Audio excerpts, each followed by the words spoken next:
you. We want to see you do extraordinary things. So therefore, we bring extraordinary people before you. I ask that you please make sure you've got your notebooks, you've got your pens, you're ready to take notes, because you are going to learn. And what we always say about knowledge is power. And we are going to pack you with knowledge today. So get ready. So I ask that you please warmly welcome to the forum our President of the Youth Cabinet, my mentee, Ms. Shauna Stewart.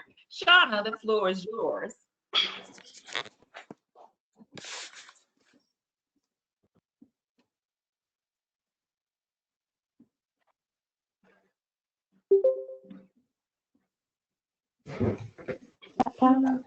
Hello, can you hear me?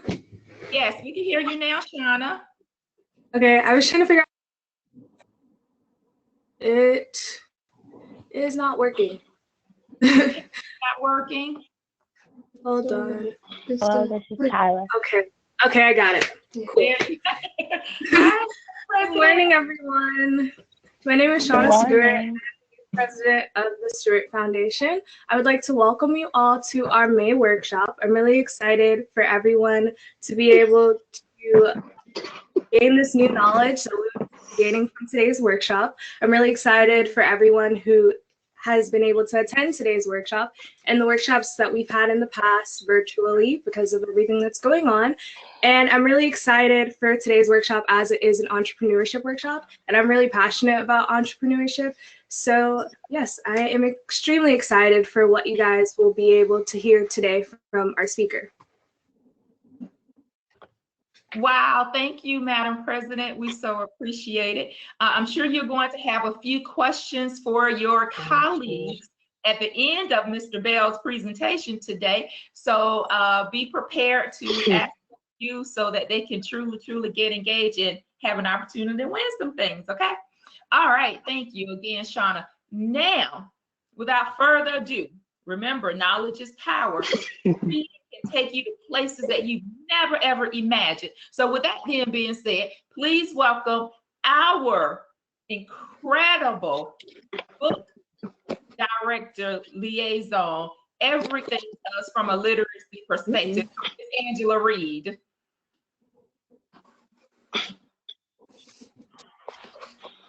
Good morning, everyone, especially my young folks.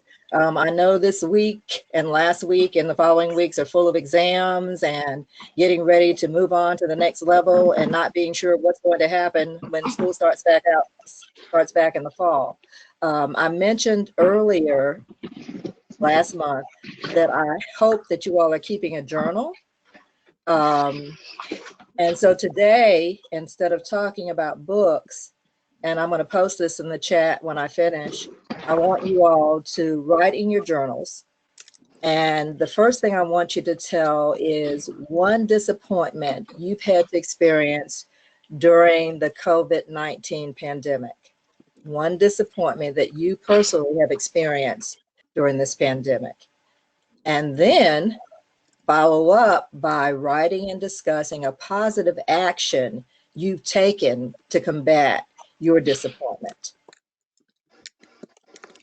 Discuss a positive action that you've taken to combat your disappointments. That's a long range, and I want you to think about it. And as I said, I'm going to post this in the chat. So please do that. If you feel like sharing later on, like next month, then we'll be happy to have you post your responses to that. But I really want you to think hard about that. I've been watching a lot of online chats and participating in conversations with very, very powerful, knowledgeable women throughout this country. Last night, Girl Trek had on the daughters of Malcolm X and the daughter of Martin Luther King and Coretta Scott King. And one of the pieces of advice that Coretta Scott King gave her children was, don't worry about who your parents are. Don't worry about who's watching you. Just be the best you can be. Be the best you can be. So I found some books to share with you today that are about people who are doing and have done and have been the best they could be of themselves. One of the books is, this is another Hidden Figures. Her name is Annie Easley. I had never heard of her, but she was a computer whiz and she did work for NASA. So I found this book, and of course I'll be sharing with this with someone in the group later on. I just actually got this late last night in the mail, so I haven't read it. But here again, we found out about several Hidden Figures during the preview and the movie version of Hidden Figures and the book. But think of how many more people have been Hidden Figures in different areas of their lives since this country's inception, and we don't know about them. The next book is actually one for younger children. It's about Neil deGrasse Tyson, and it's called A Life Among the Stars. And of course, you know that he's an astrologist, a scientist, a futuristic person who has done quite a bit. But this one talks about how he got the idea, because he loved to watch the stars. And he worked hard for 2 years before he was able to buy a microscope. I mean, not a microscope, what is it called? A telescope, so that he could view the universe and beyond the universe. So this tells his story of how he made a dream come true, and he was able to use that dream to further his education and become a career and develop a career that he loved because of his interest in the stars.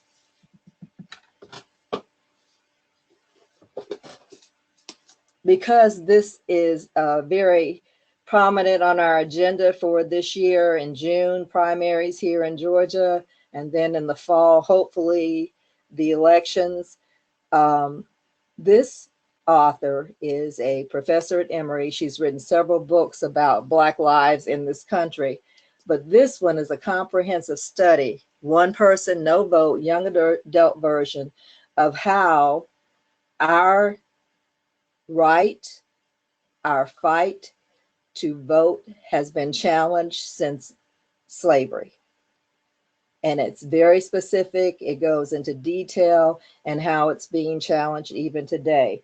This is a great read for someone who needs to know how voter suppression is destroying the democracy of this country. And as I said, this is the young adult version. I also have the adult version for those of you who are older.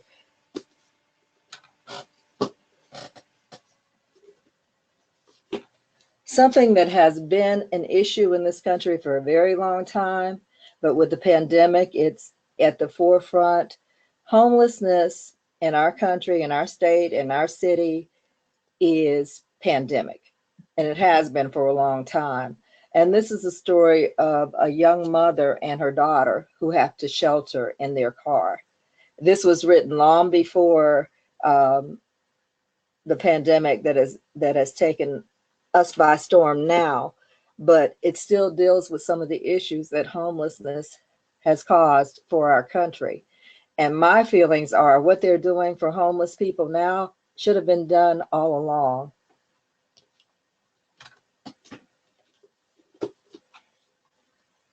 Of course, this weekend was supposed to be the beginning of the WNBA season, and I found a book called Ladies of the Court because I am so passionate about women's basketball. I love to watch them play. I love to interact with them.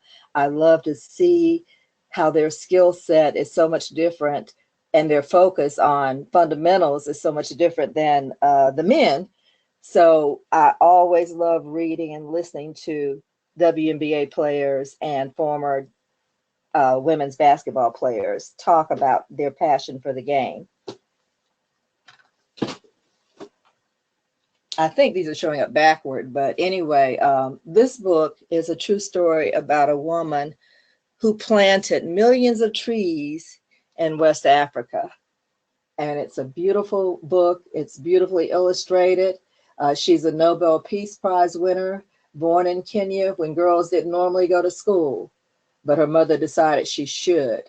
And she founded a movement to save the forest, engaged in politics, questioned the powerful and corrupt Kenyan president, and proved that one person who challenges the rules can make a difference. And this is her story. Speaking of someone else who made a difference, this is a beautiful story about Georgia Gilmore, who's founded a group of women who basically funded the Montgomery bus boycott. They used their skills of baking and cooking, and it was done so secretively. There were no names listed. There was nothing on paper that people could get a hold of to put them in prison or put them in jail or make them pay for what they were doing. So she was a hidden figure. And literally, they raised money by baking and selling to provide transportation for people who couldn't take the bus during the Montgomery bus boycott. And you need to remember her name because the book is called Pies from Nowhere. And it wasn't just her, of course, but she was the organizer.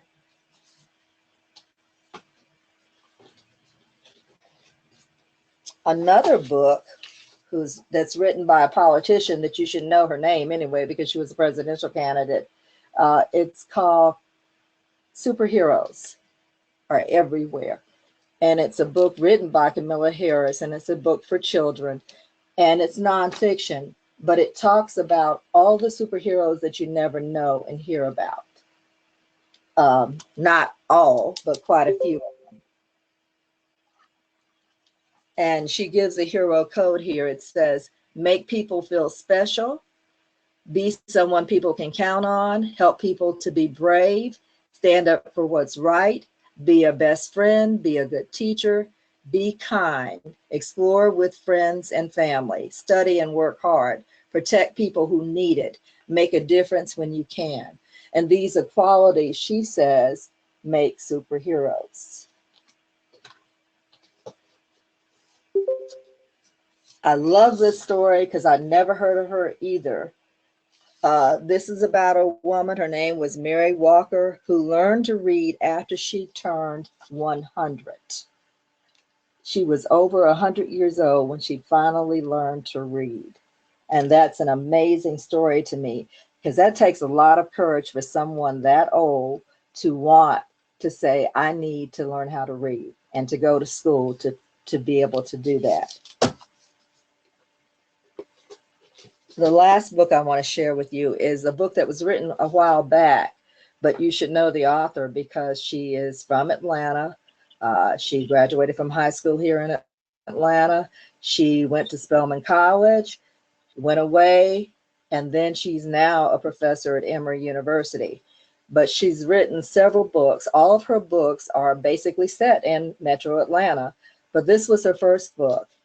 And it takes place during the Atlanta child murders. She was actually a young person during that time. And this book is told from the viewpoint of three characters, all children, all living and worried about and fearful of the Atlanta child murderers. And one of them actually becomes a victim. So this book is called Leaving Atlanta. Again, I want to mention that your assignment for today, it's called Practicing Positivity, because we know that when life gives us disappointments, that we have to act in a positive manner. So I want you to write down only one, I know you've had many, especially those of you who are graduating seniors, disappointment that you've experienced during this pandemic, and then write and discuss a positive action you've taken to combat your disappointment. And that may mean doing something for yourself or doing something for others. But please, I'd like you to share that with us. And I hope to soon be able to get some books in your hands. Don't know how or when, but that's something that we're working on. So thank you, and I'll hand it back to Gwen. Hey, so Angela, great job. Just phenomenal as always. You know, reading is just such a key to everything. I mean, you can go places. Angela has done a phenomenal job of keeping us abreast of books that that looks like us. I mean, the authors are written, they look like us, and Angela. So we just got to commend you. You just every month I'm on the edge of my seat, waiting to to see the books that you're going to present. So you do a phenomenal job. Thank you. Our book club now is, for some of you all, is over 2 years old, and it's because of Angela that we're consistently talking about things that matter in our community. So we're really excited about that. Y'all give Angela a round of applause. Just let her know that you appreciate it. Send her notes, and thank you for everything, Angela. We have our our special guest on. I'm going to introduce this young man. Some of you all heard me talk about him earlier. Marcus. He's with the Inspire Brand Company, which is Arby's and several other food chains. But he has been very good to not just the Stewart Foundation, but a lot of organizations around the metro area and really around the state, because he does a lot around just the state. It's been a lot of you all, the things that we've been able to do, the food that we've been able to eat. We had last year, I think we had for Career Day, he sent people out. I think they sponsored some food then. Marcus he's given us, I know, Gwen, correct me if I'm wrong, close to $40,000 for the foundation. That he's put us in for already. It's been good. And a lot of the work that we're doing is because we have, key sponsors like UPS, like, Delta, and so many others. And Marcus has made sure that we got the resources we need so we can continue this very important work. So he's got a special guest that I'm really excited about, and he's going to introduce him. But ladies and gentlemen, y'all give Mr. Marcus a huge round of applause. And thank you, Marcus, for coming on. All right. Hey, Hank, I appreciate it. And, first, I just want to say thank you to you and Gwen for allowing me the opportunity to continue to partner with you guys. Excited about doing so. And, I'll tell you, I hope everyone's staying safe. And a focus for us, and for my district is to, we believe from a leadership standpoint to communicate, teach, recognize, and inspire. And so as Hank was talking to me about this entrepreneurials in the making coming up, and I was telling him about my niece and my nephew, and I think Gwen and Hank met them at a program last year. And so these two individuals, I think if we could get their webcam up, they're up. It should be on the Miranda. But the person I want to introduce you to, you talk about entrepreneurs and building goals. You can see the picture in front of you. So my niece and nephew, Miranda, Quentin Williams. You see Quentin right here. Quentin's in Alabama. Let me just tell you a little bit. He's one of the most humble people that I've ever met. And so he's not going to say this stuff. So I'm going to say it to you. Young man is born in Birmingham, Alabama, attended the University of Alabama, won a national college championship, was all-time for he and his brother both are in the NFL. His brother plays for Jacksonville Jaguars, and now he was selected number 3 last year by the New York Jets. You talk about building your brand and the business. One of the other things that you did, you got to pull people along.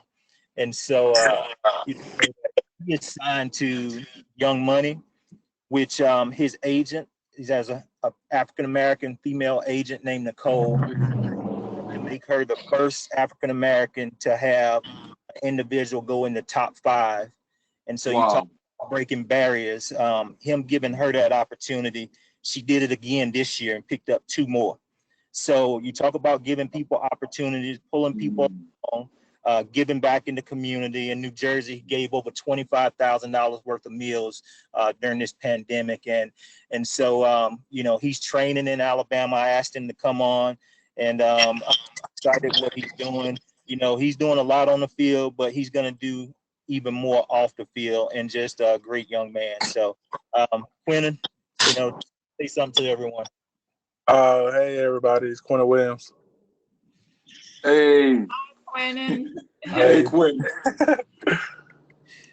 Good to see you again. Thank you. Good to see you.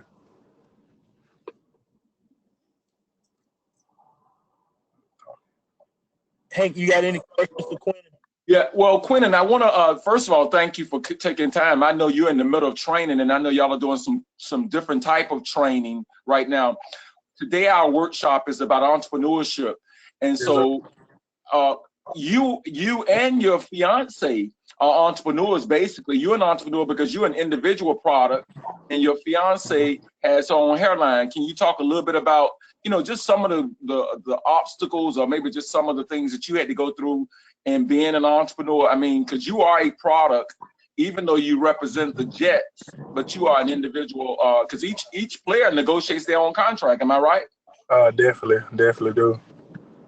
But the main thing I can say about being an entrepreneur in my field is the work ethic. That's the main thing. I can say that all entrepreneurs have the same thing.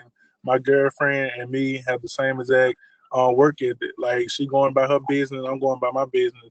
But work ethic, at the end of the day, you can't let nobody outwork you. You can't let no other business outwork you. So the main thing that I feel like that's the main goal, and I got a lot of CEO friends who I talk to and things like that, and them guys right there, they in CEO position because they wake up early in the morning and they do different things that other entrepreneurs don't do to make their business be successful. So the thing that I really focus on is my work ethic. Like, don't let nobody outwork me. Don't let nobody outbeat me. Don't let nobody outlearn me. Like, I want to learn everything. I want to do everything, like from on the field to off the field. So the main thing I think that every entrepreneur should have, and every entrepreneur should focus on, their work ethic. Like, some days you might not feel like getting up to go work out. Some days she might not feel like selling this today or talking to these people today. But at the end of the day, if you don't do it, somebody else will do it. So that's the main thing I think that every entrepreneur should really like focus on, is your work ethic. Man, you hit it out the park on that one. You hit it out the park, because Ms. Gwen and I talk about this all the time. You know, it's not always about how talented you are, it's how much work you're gonna put in. A lot of times it surpasses everything, and you just knocked it out the park. Ms. Gwen, you got a question?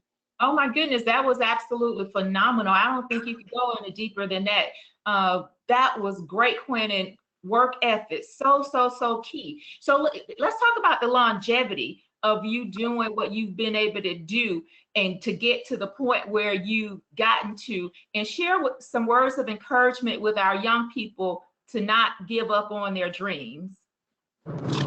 Oh, definitely not give up on your dreams, man. I wanted to play football since I was a little kid. So I tell people, man, I've been practicing 18 years for my career, and I've been working 18 years to get to this career right now. So never give up, man. Always set your goals, always set your dreams, and then set little goals to get to those big dreams. And like, I call them objectives, because in the military that my granddad was in, they always have objectives to complete.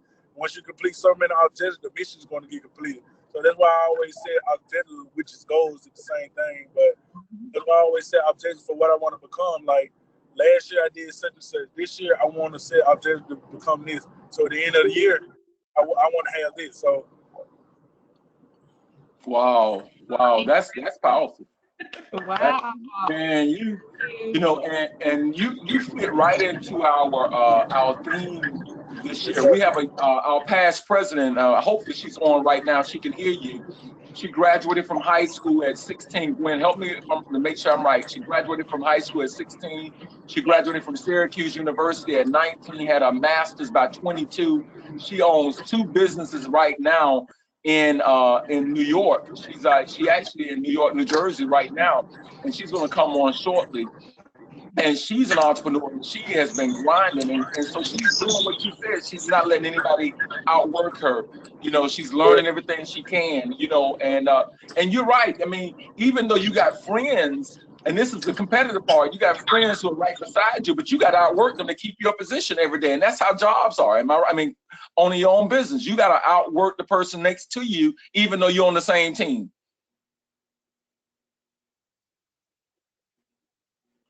Wow. Well, Wow. we want to thank you for your time. We don't want to hold too much, Marcus. I know he's got to get back to training. Yeah, and I'll just say, Hank, and Gwen, I'll kind of cap what Quentin said off. You know, once you get into a position to where you're successful in what you're doing and continue to work on it, you know, make sure that you do what's doing now. Give back. Hey, you know, give back and pull somebody up. That's what you've seen from Quentin, and that's why I said that as important as he is on the field, he's even more important off the field because of being humble and giving back to the communities in which he's a part of. So again, I say thank you to both of you, Quentin, Miranda. Appreciate you guys getting on, and Gwen and Hank, thank you again for allowing us to be a part of the foundation.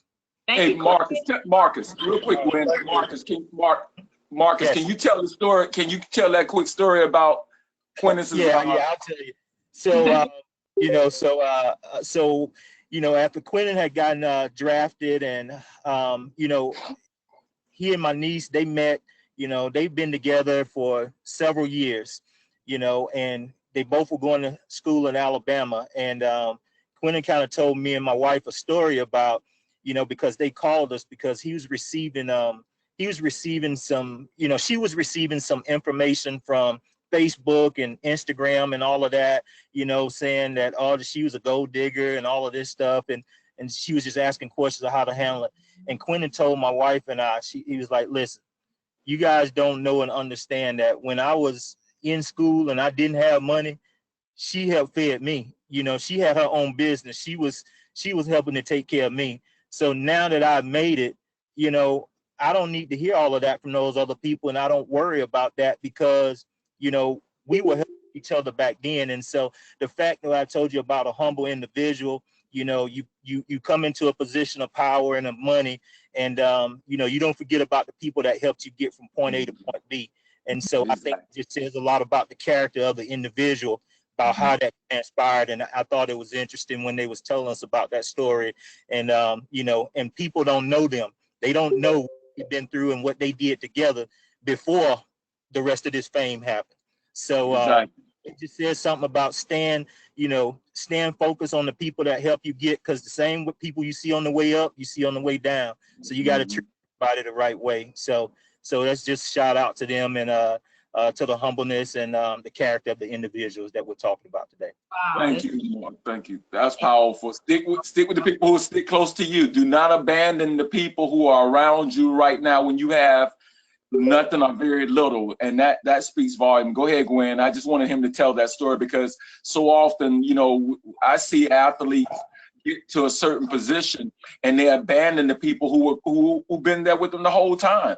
And so that speaks volumes about him and his character. So Gwen, I'm sorry, I just wanted him to tell that story. Oh, you're great, Hank. Quentin, we wish you so much success in your NFL career. We are going to be watching you, cheering for you. So thank you so much. Miranda, my love, go conquer, be all of that magic, girl. We are on your team rooting for you. So thank you so much, my love. We haven't forgotten you. All right. Thank you, guys. Thank you. Thank you. Love you much. All right. Bye. Bye. That was awesome.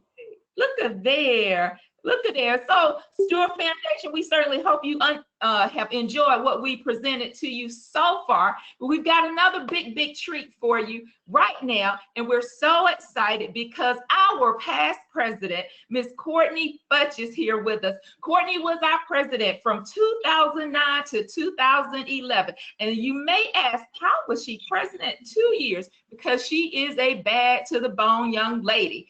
And she served this organization 2 consecutive years, and we were blessed under her leadership, and we are so proud. Hank gave her credentials. So without further ado, we would like to bring to the floor our president, past president, Miss Courtney Futch. Courtney, the floor is yours. Hey, Courtney. Hey, Courtney. Oh, I miss you guys so much. It makes no sense. So hi, everyone. My name is Courtney Futch. I, as you know, was past president of the Stewart Foundation in 2009 to 2011, which were my junior and senior years in my junior and senior years in high school. And now, well, I went off to Syracuse University. I studied communication and rhetorical studies with a minor in IT. And then immediately after, got my master's in entrepreneurship. I will say though, because you're hearing probably master's degree in entrepreneurship and thinking that that was what kind of launched me into entrepreneurship, I will say this, and I will go down saying this, that you don't necessarily need to get a degree in business in order to kind of gain the fundamentals of running one. I started my bakery, Thunder Cakes, as a freshman in college, and it was kind of something that was born out of two things. One, I had no money. That was the main one. And I think that it's really important. You kind of, I think in some of these moments, you learn a lot about yourself and what your passions are, and how easily or not easily, not that it needs to be an easy process, kind of transition into the things that you're passionate about and find ways to monetize them. For me, it was baking. I've been baking since I was like 6, 7, or 8 years old, and have always just like loved it. When I was in high school, I did this thing called Fudgy Friday. My nickname was Fudge. So Fudgy Fridays, where I'd bake a bunch of cupcakes and like bring them into school and sell them for like $2 a piece. And, you know, I'd always kind of had an idea of like, there's this, you know, I don't want to say easy, but like there's a way to make money that aligns with passions that I already have, and it aligns with skill sets that I've already picked up. And I feel confident in doing this. And I know that like, sure, everybody can bake, you know, like it's very easy to pick up a box mix or something along those lines and, you know, crank something out. But I knew that I had fresh perspective in the food world that made me unique. And I wanted to be able to share that with people. One, to satisfy the fact that your girl needed some cash.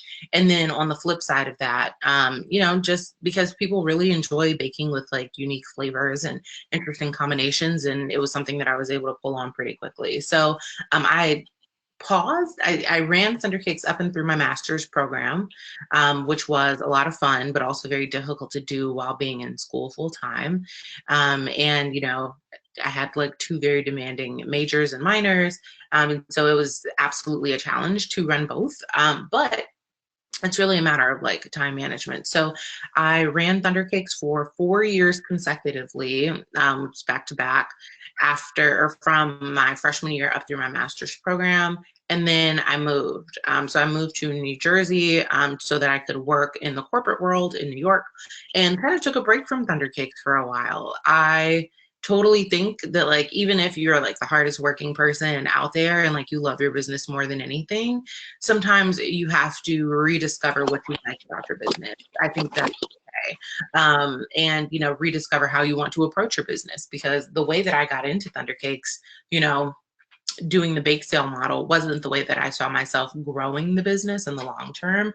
And so I kind of had to sit with that and think about that and figure out, how do I want to run this business as an adult with all of the new knowledge that I have, with all of the new connections that I have, with my corporate work experience, and tying those two things together. So now I run Thunder Cakes, which is still a bakery, but now we do all of our orders online, and have been for the last several years. And then on the flip side of that, when I'm not doing sweets, I'm doing savory. So I run a catering company, which also does private dinner parties and cooking classes. And the business is called The Spread, as in like a spread of food, you know, that whole thing. And I've been running this business now for 1.5 years. So Thunder Cakes is 8 years old this year, which, by the way, is insane. I did not think that I'd ever be running a thing that was that old. Like that's like a child. And you know, The Spread is 1.5 years old, and both of them are they go so well together, because in this sweets world, you know, there are opportunities for savory flavors to kind of pop up. And when you're working in the catering and kind of dinner party world, people always need dessert, and so the two of them go really well together. And it's been so much fun. We've been recently featured in Glamour magazine, which was very exciting, and a great opportunity to kind of get in front of a national audience with my businesses. But I will say that the one thing that I'm always really excited about is hearing about what young people are doing in the food world, in the space of entrepreneurship. We tend to focus on businesses that are very easily run through e-commerce channels. Food tends to be, I think, forgotten. So, you know, selling clothes like in retail, selling hair, for example, all of these things are completely valid forms of entrepreneurship. And then when we look at the more creative aspect of that, selling your art, selling things that you're passionate about, selling your knowledge as a consultant is also a form of entrepreneurship. And so it's super important that you think through what your passions are and then focus on monetization later, right? Like you still need to be some bit of like a master in your lane. That doesn't mean you need to be the master of like everything ever, but it does mean that, you know, you have to be very in tune with what your passion is, constantly learning about it, constantly trying to, you know, expand your field of interest. And then, you know, ultimately, then you're able to like really monetize it. Look up to other entrepreneurs and see how they're running businesses that have similar structures to yours, which is a lot of the advice that, you know, I've kind of given over the years as I've competed in various business pitch competitions. I've competed in 8 and won 7, and I've won about like $35,000 over the course of like 2 years in cash prizes from these business plan competitions that I was competing in, simply by, you know, making sure that I had like a very thorough plan, understanding the numbers of my business. And so, you know, depending on what stage you are in, kind of in the ideation phases of it all, you know, you might not be at the point where you're fundraising yet, and that is fine. I'm a huge fan of businesses not fundraising. I just don't think it's something that you have to do. It was part of my journey because I wanted to compete, and like it just so happened. I never really, like the business was profitable. I never really felt like I needed to compete. They were actually part of like courses that I was taking. So I was encouraged to compete and then just happened to win. And I was like, oh, this is great. But there are plenty of opportunities out there to kind of get access to money that they won't ask you to give up pieces of your business for, especially going through various collegiate programs. So yeah, that is what I do. I feel like I kind of like took a couple turns there, but I just wanted to make sure that I covered like the most part of the journey. I guess now I'll probably open it back up to questions. Yeah, that was awesome, Courtney. That was awesome. I'm sure, does anybody have any questions? This was I mean, you helped me. You motivated me. So, Gwen. Wow, Courtney, so proud of you, my love. Absolutely proud of you. It sounds as though you actually got into your entrepreneurship first business. Gosh, it started before that, even before, you know, going on in Syracuse in high school with your brownie selling, and it was simply to make money. Mm-hmm. And you have done that. And I know in the magazine article, you talked a lot about the funding, the how much you've been able to acquire and your lifestyle and your living, and how you actually spend your funds, and looking at your business from a financial perspective. Can you share with the audience a little bit about how you're able to, you were very, very transparent in your interview about the amount of money it was costing you to run your business versus the profit that you were able to obtain. So can you share a little bit about how you know, what that looks like, and what is the trajectory of your business from a financial perspective? Yeah, absolutely. So to give like more of an overview, I work full time. And you know, that salary is great, and it keeps me comfortable. And it also grants me a little bit of the flexibility that I need to run these 2 businesses without thinking so much about the finances. But as you know, this year, especially in the year of 2020, when it started, I started really kind of considering, what do I want to do with the businesses? Like, how much am I spending? What is the math, right? And with anything that you do, any entrepreneurial venture, any passion project that you have, it is, I think, incredibly important that you know your numbers. Mm-hmm. You have to report your numbers. I mean, pay your taxes, but like, you know, you don't have to be like so deeply engrossed in the numbers. But I think one of the best things that an entrepreneur can do for themselves is be highly aware of what they're spending, what they're getting back, what they're putting in, what they're getting out. I think it is key. So at a top view level, in the last, even when I haven't been running the business, which is presently right now, we make about $6,000 a month. In profit from the 2 businesses. So Thunder Cakes itself in a busy month. So we actually do corporate catering as well. And so when we have a busy month, it's usually because there are a lot of corporate orders that are coming in as well. So that could be, you know, one company could order 50 dozen cupcakes because they've got 360 employees and they want to be able to do some like really nice corporate lunch for them. And maybe I'm charging them like $3 a cupcake. So that's $1,000, you know, gig right there. And then you tack on your delivery fees, your service fees, and all those other things, which are helpful. And those are really to pay me, you know, outside of the ingredient costs. But understanding what your ingredient costs are. So let's say I'm making a dozen cupcakes and I sell a dozen cupcakes for 30 bucks each, which is $2.50 per cupcake. Each cupcake that I make, well, okay, let's do some backwards math. I sell a dozen cupcakes for $30. But when I make a batch of cupcakes, I have 24 cupcakes. So essentially that's $60 worth of cupcakes, and whoever I sell the other $30 worth of cupcakes to is just who I sell it to. So if I'm making $60 worth of cupcakes, I maybe spent about $5 on all of the ingredients in total, because baking is something that you can do with a very high profit margin. You could get the most premium of ingredients and you're still likely going to spend less than $5 to $10 on the combination of all of your ingredients. Now, because I bake in bulk, I buy in bulk, which helps the economics of my business. So I'll buy, you know, I'll go to BJ's, I'll go to Sam's, I'll go to Restaurant Depot, I'll go to, you know, a number of the wholesale stores that are up in New York and purchase, you know, 50-pound bags of flour at a time if I'm doing a huge baking haul. And when you do the math on that and kind of divide it out, I make about an 80-something% profit margin per cupcake order. Oh, wow. Yeah, like super profitable. But people always say, and it is true, when you're working with like fresh food, restaurants are incredibly expensive to run, for example, right? We're seeing that now. You're seeing that now across the country. Restaurants are shut down. They're trying to figure out how they're going to pay employees, and it's because there's a bunch of overhead. When you transition over to the e-commerce side of your business, which is thankfully the way that I started my businesses, has always kind of been in that very flexible model. I've been able to, you know, pivot, change things. I've been able to close the business if I felt like it. The spread has been closed for the last 2 months, and I've been welcoming the break because, you know, I didn't realize how much I've been running around until everybody was like, oh, stop. And I was like, oh, great. Okay.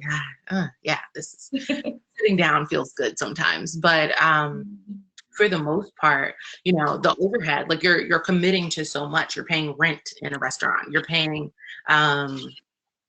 you know, you're paying employees to show up at that restaurant. You're paying a number of other licensing fees. E-commerce businesses don't operate with like that much overhead. And so I'm able to take that money and really continue to reinvest it in the business because my payout every month isn't insane. I maybe have about $400 in business expenses in total per like quarter, is great. And so, you know, the kind of, you know, for young entrepreneurs in the making, I think, start to think of products that you can sell. Start to think of products that you can create, whether you're creating them yourself, whether you're getting them from somewhere, adding a custom touch and then reselling them, that operate without brick and mortar. I think that the world is moving to, and I adore brick and mortar. I make it a point to support every mom and pop and small business, you know, that I can find, especially in the Black community. But the difficulty with that, as we're now learning, is that we've got to find ways to pandemic proof our businesses. And one of the ways we've been able to do that, and I'm so grateful for, because it wasn't a pivot that I had to make, the business started off that way, was by being in an e-commerce model, which saved me so much money. I only have to produce what people pay for. An order comes in, I create the order, I send the order back out, and it's really as simple as that. So I just don't have to think about as much of the complications that come along with running a physical space. Now, that's not to say at some point I wouldn't want one, because I would. I think it would be really amazing to have that physical outlet for people to come and for me to interact with them. But for now, as I'm kind of looking at the trajectory of the business in terms of dollars, I'm thinking that, you know, by end of year, this could be $100,000 a year in the two businesses alone, and that's profit. That's just pure income, which, you know, hopefully row lets up eventually, and we're able to resume business in the way that, you know, I'm used to doing, because I have really enjoyed hosting my dinner parties. And they've been so much fun for me. And they've been a great way for, you know, people in our community to connect with one another. So I'm sad that I can't operate in like that side of the business, but Thunder Cakes and shit. But Courtney, you can also charge yourself rent in your space too, right? Because you can write off your kitchen, or there are certain parts of your house that allows you the overhead costs as if you were running a restaurant or something like that. Am I correct? Yeah, that's accurate. So my tax person is a genius, and I hadn't realized, because, you know, of course I file taxes on both the businesses. And when I did that, for whatever reason, and I guess it's because in previous years I was working out of a commercial kitchen space, transitioning the spread though to being in my house really gave me a lot of flexibility in terms of, you know, what I was able to claim. And so now, yes, my home, or at least like, I think 35%, because the kitchen takes about a third of the apartment, about 35% or something like that, is what I'm able to claim for business expenses, which has been really just a blessing. You do open yourself up to a different type of liability operating out of your home. But there are food processing licenses, there's liability insurance, there are all these different things that like you can put in place to protect yourself. But admittedly, you know, when we're looking at young entrepreneurship, so many young entrepreneurs get started in the space where they live, because that is where they're doing all of their living. That's where they're doing all of their thinking. That's where all that spending is happening. And for me, like I started Thunder Cakes in my college dorm. And you know, you're just inspired by so much because you're seeing so much and you're taking it home with you, and that innovation really starts to spark. So yeah, the great news is that now I'm able to, you know, claim things a little bit differently in my tax situation, which really allows for the added benefit of that money going back into my business. Very good. Courtney, Kimberly wanted to know if when you were in high school with your business, did you sell independently, or were you doing it through a school club? So it was independent. It was independent. It was just me. I just wanted to bake. And, you know, as Mr. Stewart mentioned, I was really young when I was in high school. I was like 15 going into my senior year. So the challenge with that was that I wasn't really able to work anywhere. Which, you know, ended up being a tremendous blessing for me. And I'm so grateful for, you know, the way that turn of events kind of butted into a business for me. But no, it was just kind of me. I would recommend, though, because now there are a lot of schools that are instituting policies so that they can reduce their liability. Like eventually, maybe like 2 weeks before graduation, they were like, hey, you can't bring these and sell them anymore. And I was like, all right, fine. But I'd already made money that I would. Right? So, you know, it's always important, I think, to understand the policies of wherever you're looking to sell. There are a lot of non-solicitation policies. I kind of wasn't aware of them. And then when, you know, they came to me about it, they were like, okay. And I was like, all right, fine. I just won't anymore. And then when I got to Syracuse, I ran into the same thing, actually. So a lot of schools, particularly if you start a business at your university, may at some point try to lay claim or at least police how you run a business, because think about it, universities are largely in it for profit. And so the challenge that I had when I got to Syracuse as a freshman, I actually got a cease and desist from the university for my business. Oh yeah, Mr. Stewart, that's the face I made too, because I was very like thrown off. I was like, oh, like we have a great entrepreneurship program. I would think that, you know, you guys would inherently support that. That ended up not being the case because liability concerns.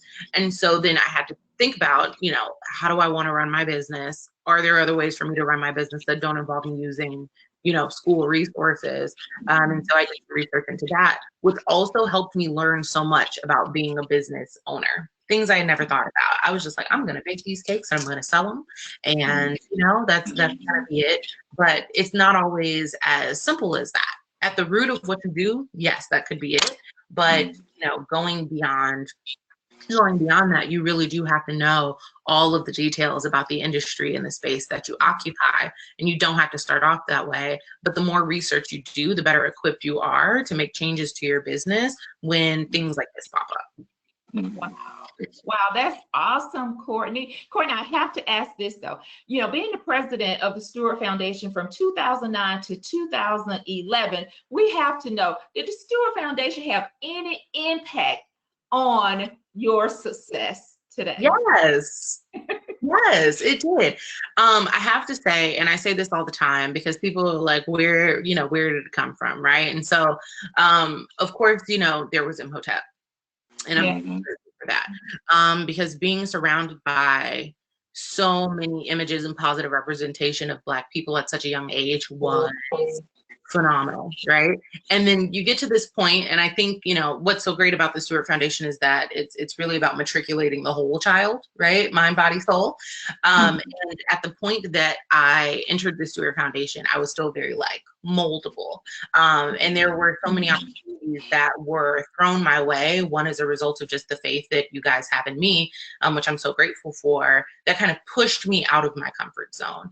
I felt like I had to. And I mean this in, of course, the most positive way, but I felt like I had to catch up. I'm like, the expectation is high. I've got to meet the demand. And I wanted to be able to do that. And it's easy to do in a community of people who love you. It helps. I think it makes all the difference. And so all of the programming, all of the support, the opportunities for public speaking, which I now do all the time. I do it now on my YouTube channel. I do it, in person. All of the other organizations that I joined while I was in college, the preparation that I received during my time in the Stewart Foundation and the encouragement that I got made me feel empowered to go out into the world and replicate at a greater scale all of the skills that I learned here. Wow. This has been phenomenal. Let's give Courtney a big round of applause. Yeah. Thank you. Thank you with that.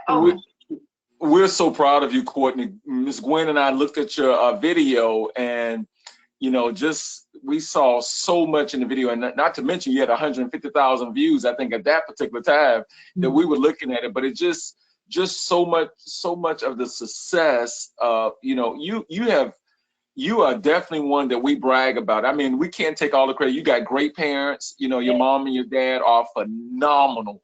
They're really but we would like to think we had at least a pinky in something to do with your level, because you were destined for success, and we're glad that we were able to wrap a little bit more around you. But you have made, like Miss Shirley, Dr. Shirley Franklin, the mayor, you said you made us proud. You have made us. She will make us proud. So thank you. Thank you so much. I love you both so much. To all of you youngins out there and parents, please feel free to reach out. I've got I don't have a lot of downtime during this pandemic, but I do have some. And so if you're interested in starting a business, if you want to learn more about the food world, or about all the different opportunities that are out there, I'm more than happy to chat. Really want to extend a hand back because you guys have just been so incredibly gracious to me. And, your love as a foundation set the foundation for me, I think, now to be who I am. So I really appreciate you so much. Thank you. And I love you. Thank you. Love you. Thank you, my love. Wow. Thank you. Well, ladies and gentlemen, boys and girls, we certainly hope you truly enjoyed hearing about Courtney's experience. So now, without further ado, we are so ready to bring on our main speaker, because he is going to dig deep and bring you up some incredible knowledge. And we'd like to ask that our community chair, Mr. Jamarcus Hill, please come on and do the formal introduction of our speaker. Hello. Hello. Let us see you, Jamarcus. Oh, I thought my camera was on. Okay. All right. Great. Can you see me now? There's the There you go. There you go. Okay. Allan is currently the Senior Vice President of Finance, CFO, and Operations, COO, for TIGHITCO. TIGHITCO, an aerospace manufacturer in Atlanta. Allan is also the founder of BizWhizz.og, which is a nonprofit that teaches entrepreneurship to high school and college students. Allan has 25 years of board-based corporate finance and accounting experience that expands the globe. His experience as a certified public accountant and certified management accountant, coupled with his firsthand entrepreneurial experience, positions him to provide insight into effective business and management. He started his career in public accounting at KPMG in Detroit, but has spent the majority of his career in corporate finances and accountants with the corporations including General Motors and United Technologies Corporation. His responsibilities as a CFO have provided him with the international manufacturing experience in Germany, France, the UK, China, Singapore, and Australia. This international experience was the perfect complement to his studies at Northwestern University's Kellogg School of Management, where he obtained his MBA with a concentration of international finance. Allan is also the founder of BizWhizz.org, a nonprofit organization that mentors high school and college students using a proprietary entrepreneurship curriculum that he developed. Allan and his wife, Saifa, have been married for 24 years and have 4 children. Allan also serves as the board of his church, Eastgate Church, Cumming, Georgia. As the treasurer and board of As the treasurer and board of Desire Street Ministries, Allan enjoys traveling with his family and watching kids play sports. Share this event on, and we hope you can make it. Excellent job, Marcus.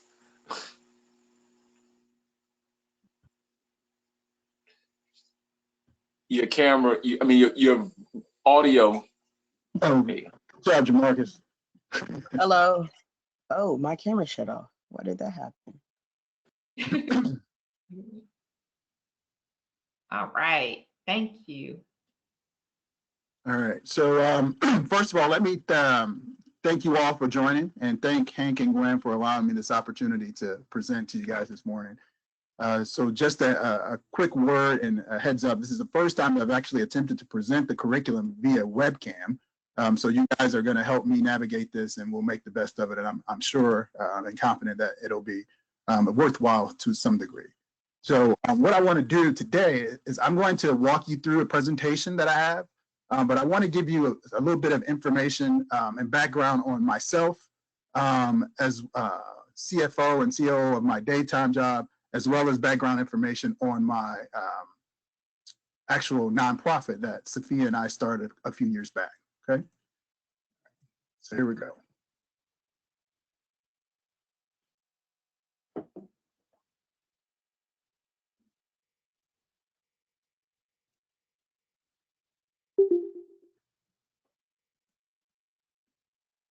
Okay.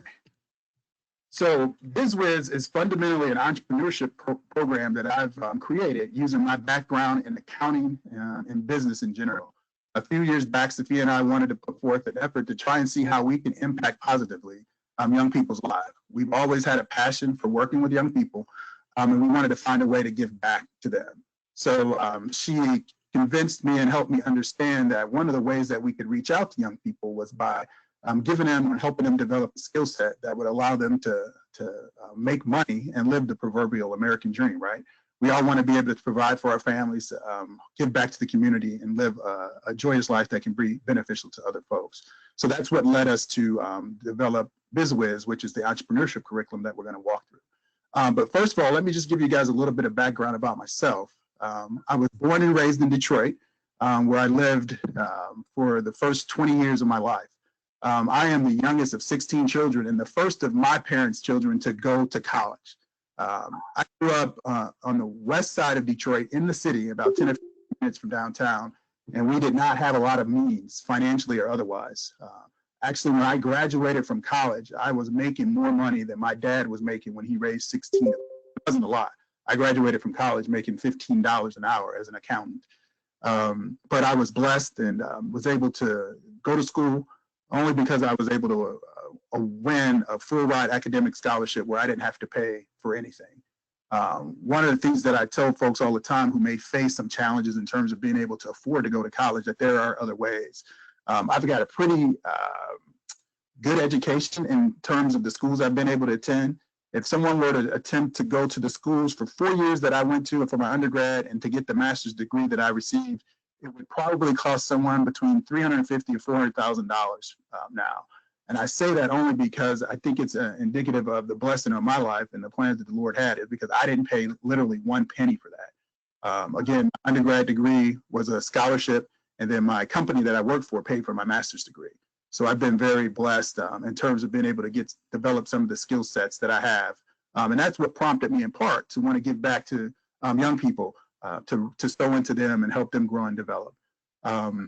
Beyond the academic side of my life, my wife and I, Sophia, who I actually met at school, I was the first person that she met on college campus as she arrived with her mom and dad. I was at the dorm helping the young ladies move their belongings into their rooms. And that was the very first person that I met that day when she arrived on the college campus, was my lovely wife, Sophia. And we will actually celebrate 25 years of marriage in December. She and I have 4 children, 2 boys and 2 girls. Our oldest son, Trey, who's Allan III, is 21. Our oldest daughter, Trinity, is 20.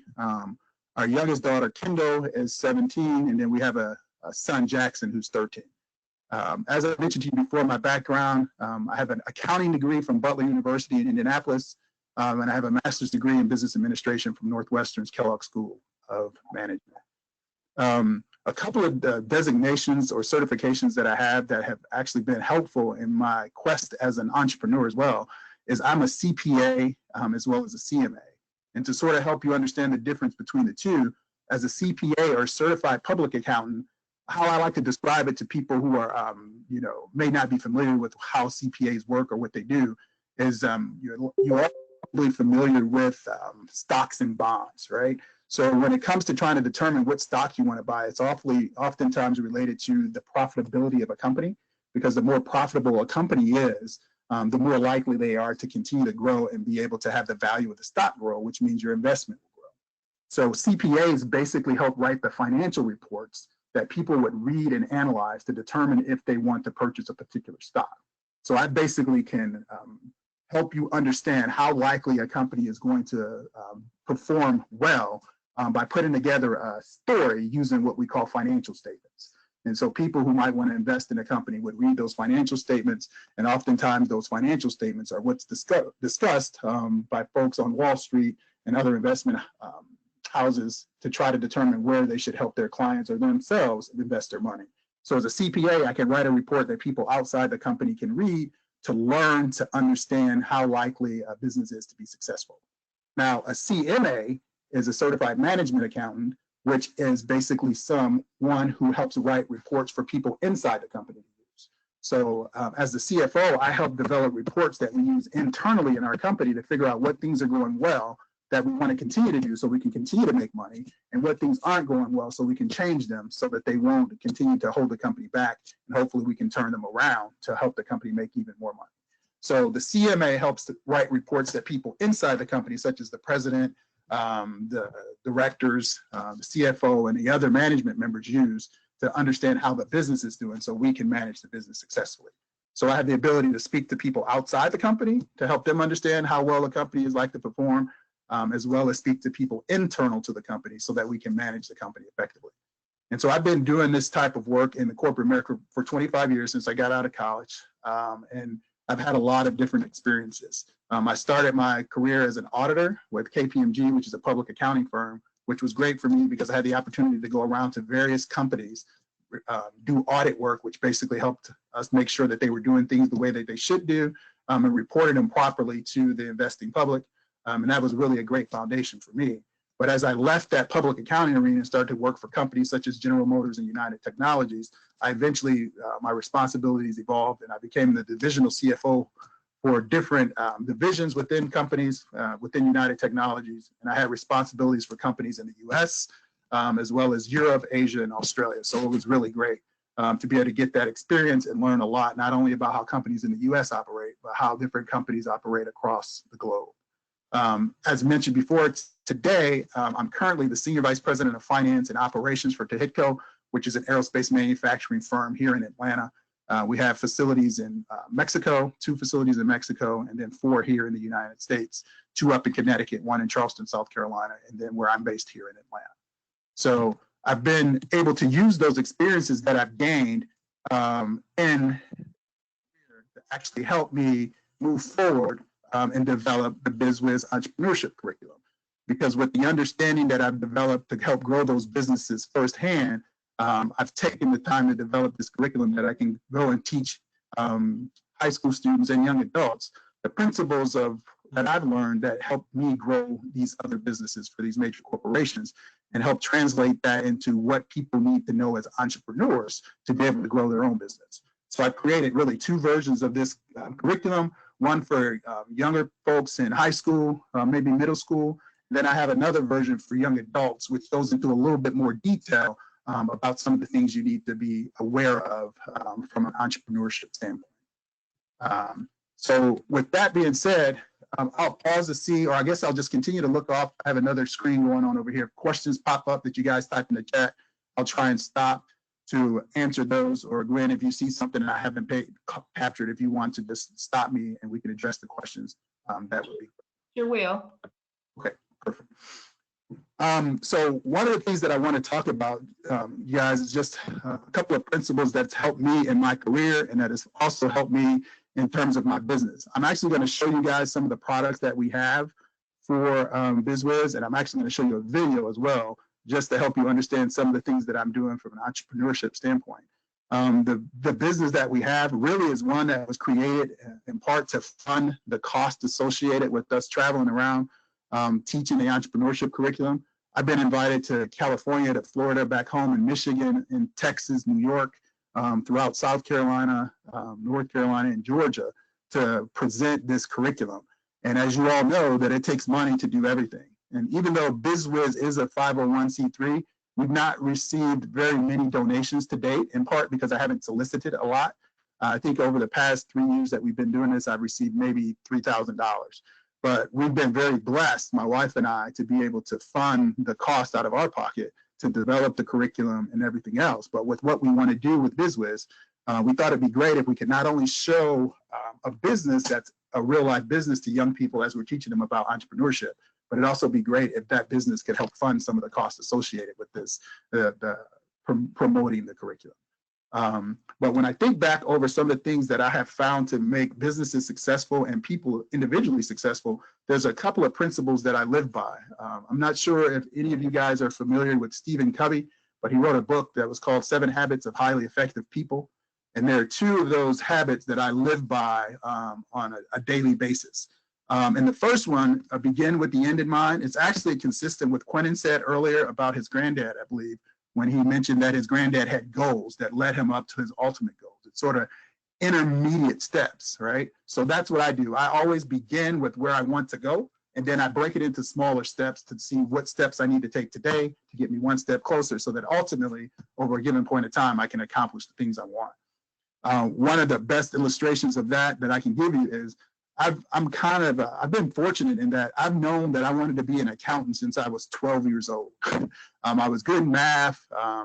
And so I started trying to figure out what I can do with that math to help myself be able to afford to live the type of lifestyle I wanted to live, but couldn't as a young person in inner city Detroit that didn't really have a lot of financial resources.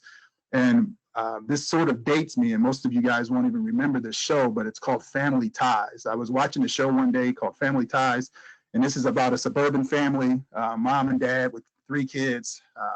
And on this particular episode, one of the uncles came and visited their family for Christmas. And this uncle happened to be an accountant. But beyond that, him being an accountant, the thing that I noticed is that he brought Christmas gifts for everybody in the house. So he came in with an armful of gifts. And in my mind, again, you have to remember, I'm a young African-American kid growing up in inner city Detroit with a bunch of siblings. We didn't have very much at all. And I see this guy on TV bringing all these Christmas gifts, right? So in my mind, I'm like, wow, that guy must be rich or wealthy. He makes a lot of money, or he does something. And from that point on, as I continued to watch the episode, it was revealed to me that he was an accountant. I didn't know firsthand about what accountants did, right? Because I was in the city and unfortunately didn't have any mentors or anyone that I knew was an accountant. But I took it upon myself to try to find out what accountants did. And as I came to realize what accountants did and how accountants, basically use a lot of math, I started to get fixated on the fact of being an accountant. So as I continued to grow up, I did research to find out what is the highest level accountant that a person can be. Because in my mind, I always want to be the best at whatever I am. So as I did that research, I came to realize that the most senior level accountant in a business is typically the chief financial officer, right? The CFO. He's responsible for all the financial reporting, all of the accounting work that has to be done. So I set a goal for myself to ultimately be the CFO. And what I told myself, by the time I was a senior in college when I set this goal, I told myself I wanted to be the CFO of a multinational, multi-billion-dollar corporation by the time I was 40, right? So that was the goal. I was beginning with that goal, the end goal of being a CFO of a multinational, multi-billion-dollar corporation by the time I was 40, as I was the 20, 21-year-old senior in college. And then I started to do research to find out what types of education or degrees or credentials did those CFOs have. And I made a list, and I found out that most CFOs were CPAs. They oftentimes had a background in managerial accounting, such as a CMA. They oftentimes had master's degree experience in international operations. So I started to look for jobs that gave me the ability to get those credentials. And I was blessed in that I became the CFO of a division of a multinational, multi-billion-dollar company by the time I was 32. So I was really fortunate in my career there. And, you know, so the fact that I was able to begin with the end in mind and set those goals helped me. And I've sort of done similar things in my businesses as well. Another one of the principles that I try to help folks understand and that I live by is seek first to understand, then to be understood. And what this basically means is learn to listen more than you talk, is what I tell myself, right? I want to make sure I have as much information, insight, and knowledge as possible when I find myself in situations, especially when I have the opportunity to be an influencer or to make a decision.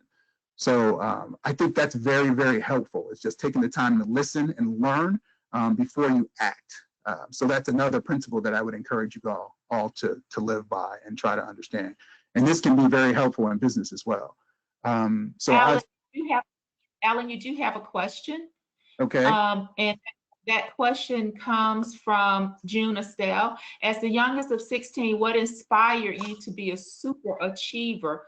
What advice would you give to our youth to stay the course in spite of these unusual times? So whenever you get out. Okay, great. So great question, June. So I'll answer that. To be very honest, one of the things that has inspired me to be a super achiever is that I will say that my family, in the context of probably my mom and my dad's relationship, we were a bit dysfunctional. And when I say dysfunction, my dad was an alcoholic. There was abuse in my house, where there were days that I just really didn't want to be a part of that environment. And I told myself I did not want to have a life for my children. I knew I wanted to have children when I grew up, but I did not want my children to be in the type of environment that I found myself in. Now, not only was my family dysfunctional in that context, where there was a lot of fighting and physical abuse, but then my mom actually passed when I was 10 years old. So I lost my mom to cancer as a 10-year-old. So when I looked at all of those different challenges I was facing, there was something in me, and I to this day, I still say that it's the Lord's purpose on my life. When I look at the challenges I faced and where the Lord has brought me from and where he's placed me now and the desires in my heart, I just truly believe that it was ultimately my purpose. But I just wanted to provide better for my family, and I wanted to have better. I knew there was a better opportunity out there, and I just had to find a way to get there. And I knew in my mind the best way, the only way to do that was to get a college education, though I don't feel that's the case today. You don't necessarily need a college education to be quote unquote successful. But for me, I felt that was the best way for me to get out of the environment, to be able to move away. So I just focused on, again, how do I get away? And I realized that, my dad's making less than $15 an hour. He certainly cannot afford to send me to college. So I focused on academics. And I had 4.0 GPA for my sophomore through my junior and senior year. I ended up graduating number 2 in my class, and I was able to get the scholarship that led me to be able to go to college and get away from that. So just wanting to get into a different environment and finding that, that being the best way out, I just focused on achieving and trying to put together goals that would get me to where I wanted to be in the end. And in regards to the advice, for staying the course in spite of these times, I would just say continue to focus on those goals and don't feel that just because your goal seems lofty, you might not get there. Remember, break those goals down into intermediate steps. You don't have to be able to live the lifestyle you want to lead tomorrow, but you just need to put together a plan that gives you the ability to focus on taking a step-by-step approach to get you there. So again, I think it was just that the environment that I grew up in, the belief that the Lord had a greater purpose on my life, and then just being able to come up with a plan and work it is really what helped me get to where I am today. So I hope that answers the question, June. If not, please feel free to send me a follow-up chat, and I can pivot back to that. All right. Okay.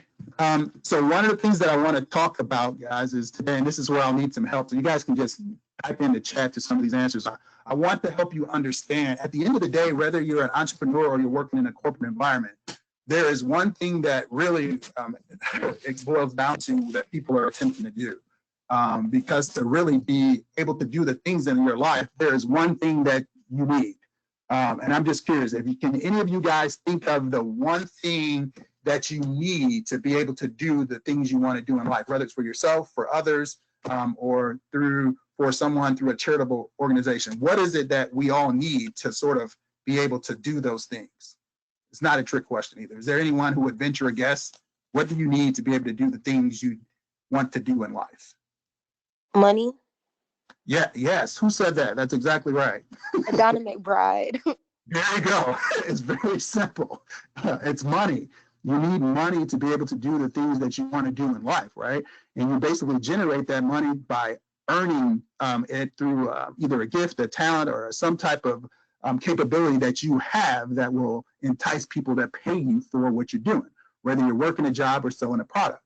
So what it comes down to is you have to figure out how much money you need to do the things in life that you want to do. So one of the exercises we're going to go through is really I call it a career and lifestyle exercises where we have to figure out, hey, what is it that I like to do and that I enjoy doing? Because you don't want to put money above all else. Last thing you want to do is get up and go to a job you don't enjoy, whether it's a company you own or a job you have to go to. So you have to make sure that there's a sense of purpose and you enjoy doing what you're doing. Oftentimes I've heard from people who are wealthy that they amass that wealth not by going to work. They said oftentimes the things that they do to make the money that has made them wealthy, when they were doing it, it didn't really feel like work. They were doing what they wanted to do and they enjoyed it. And imagine doing something that you enjoy so much and being able to get paid at it. You'll just never get tired of it, and that just continues to motivate you to move forward. So what we want to try to do today is help coin or phrase how much money we really need to make to be able to do the things in life that we want to do. And I want to help illustrate how that can be done through either working a job or through starting your own business. And once we understand and quantify the needs that we have for money, we can go about showing you some of the things that you need to put in place to be able to do that. So I'm going to change my screen real quick because I want to illustrate something in Excel. But the question that I need you guys' help to answer is, I just want you guys to tell me how much money do you think is a good amount of money to make? And I'm thinking about in terms of how much money per hour do you think is a good hourly amount to make? So you guys can either shout out some numbers or you can just type them in the chat or whatever. And as you do that, I'm just going to type them in and do an illustration of how you can, first of all, change how much money you make per hour to an annual salary, and then we'll continue our conversation. So I see that Kimberly said $25 an hour. Okay. Anyone else got suggestions for how much money they'd be happy with that they think is a good amount per hour to make? There's no answer either. All right. Well, how much money do some people that you know make per hour? Anybody want to venture a guess? Or how much money do you think you might make? All right, so I got another $60. All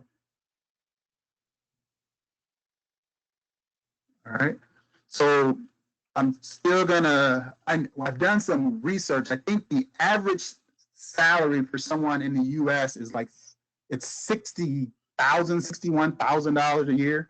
So I'm just going to use that as roughly $30 an hour.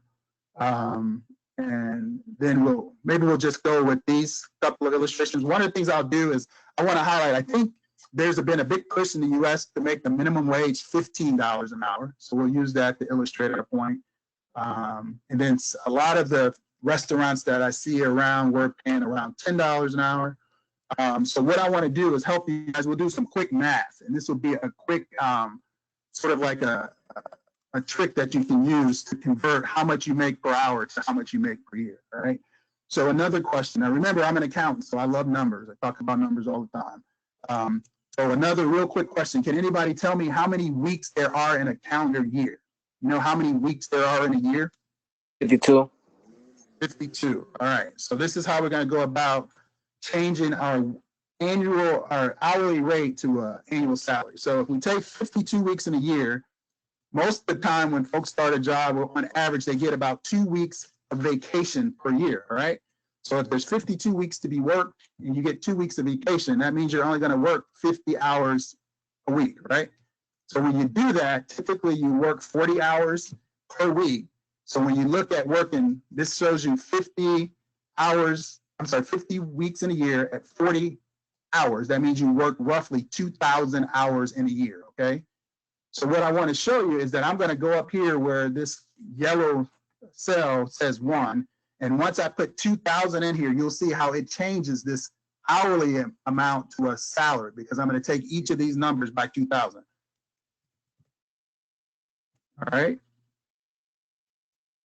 So what this tells you is that if you make $25 an hour, and this is just rough, you make about $1,000 a year.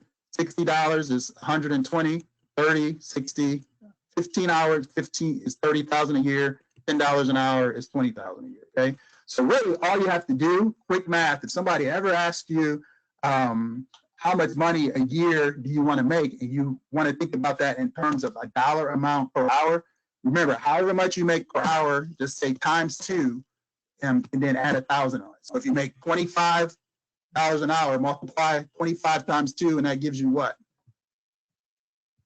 50, right? And then 50, you know you're going to work 2,000 hours, so you put the 1,000 on it. So quick way to convert is just multiply your hourly rate times 2,000 to come up with your annual salary, okay?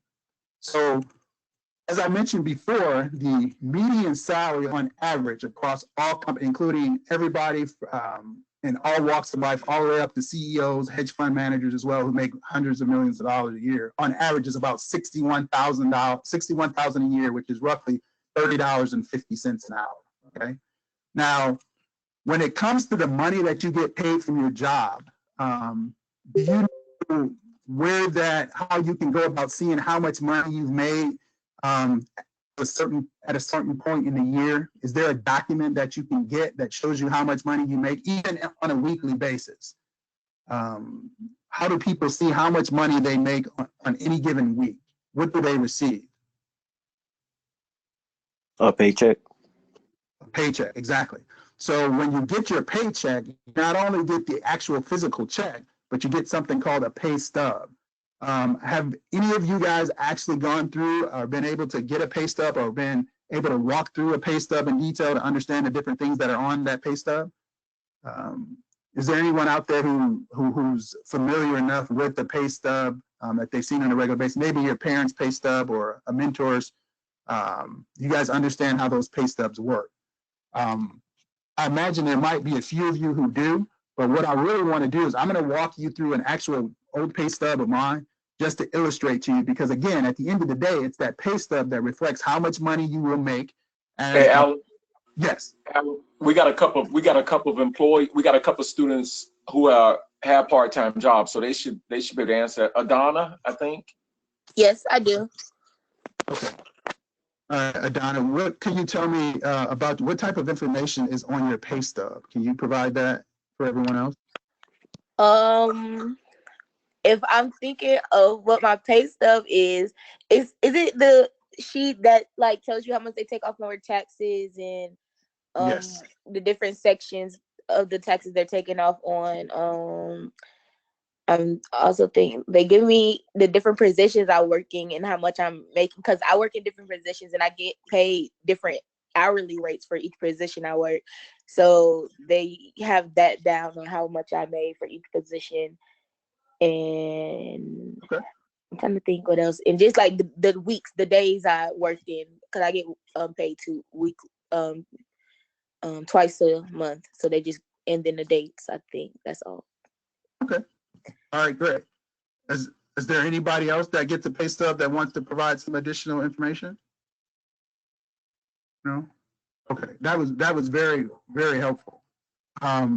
So what I want to do, and the reason I want to walk through the pay stub, because the pay stub is reflective of, at the end of the day, how much money you have and dictates what type of lifestyle you can lead. And once we go through this, I actually have an exercise on my website that we use in the entrepreneurship curriculum that I'm going to ask a couple of people to help me walk through. And what we'll do is come up with different jobs that we may be interested in and walk through the exercise of how much money you can make in a particular job. But then we're going to pivot to see how you can make even more money when you walk through what the result is of being an entrepreneur.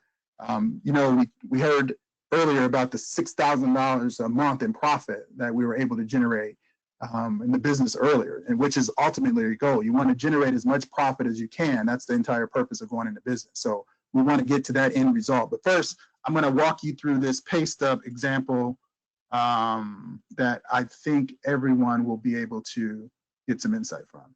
So this is, it's basically a document that comes from a company called ADP. And this is showing, it's for the full year through the end of 2018, okay? So this pay stub, when it comes to pay stub, one of the most important things to understand is that there's a difference between how much money you earn and how much money you actually get to take home, right? So even if I earn $30 an hour, which might give me earnings for the year of $60,000 a year, do I actually get a chance to bring home $60,000? Is that the amount of money I'm actually going to see once I get all my paychecks? No. No, that's right. Why is it that I won't get to bring home all $60,000? Because the government take out taxes. Exactly right. So I think it's very important for us all to understand that there's a huge difference between what you earn and what you take home. And the distinction there is because you have to make sure that the lifestyle that you live, it can be covered by the amount of money that you bring home. So I'm going to illustrate that point as well when we go through this. The first thing about the taxes is the amount of taxes that's withheld is impacted by something called exemptions or allowances. So this is when you talk about having dependents. So I have 4 children. Each of my 4 children are my dependents because I provide greater than 50% of their the cost to cover their needs. So when it comes to taxes, based upon me claiming them as a dependent, then I also get a deduction for myself and for my wife, and then there's another extra deduction that I get. So I have a total of 7 exemptions, and for the federal government as well as for the state government. And the more exemptions I have, the less money that the government actually withholds from my check, okay? All right, now when it comes to money that you make in your job, there's 2 types of employees, broadly speaking, from a payroll perspective. There's an hourly employee and a salaried employee. When we talk about an hourly employee, typically hourly employees are literally clocking in, they come in and they swipe or they input a code that shows when they show up, when they take a lunch break, and when they are ready to go home. And based upon the amount of time that they actually put in on the clock, they get paid a certain dollar amount. So if you work 10 hours, they take 10 hours times your $30. If you only work 7 hours, you would only get credit for 7 hours times $30. But at the end of the week, you're only paid for the amount of time that you actually clocked in. So that's an hourly worker. For every hour you work, you will only get paid for the hours that you work. Then there are salaried employees who get paid pretty much the same amount of money every week, regardless of what. Now, it gets to be a little tricky because some salaried employees can work overtime and get paid.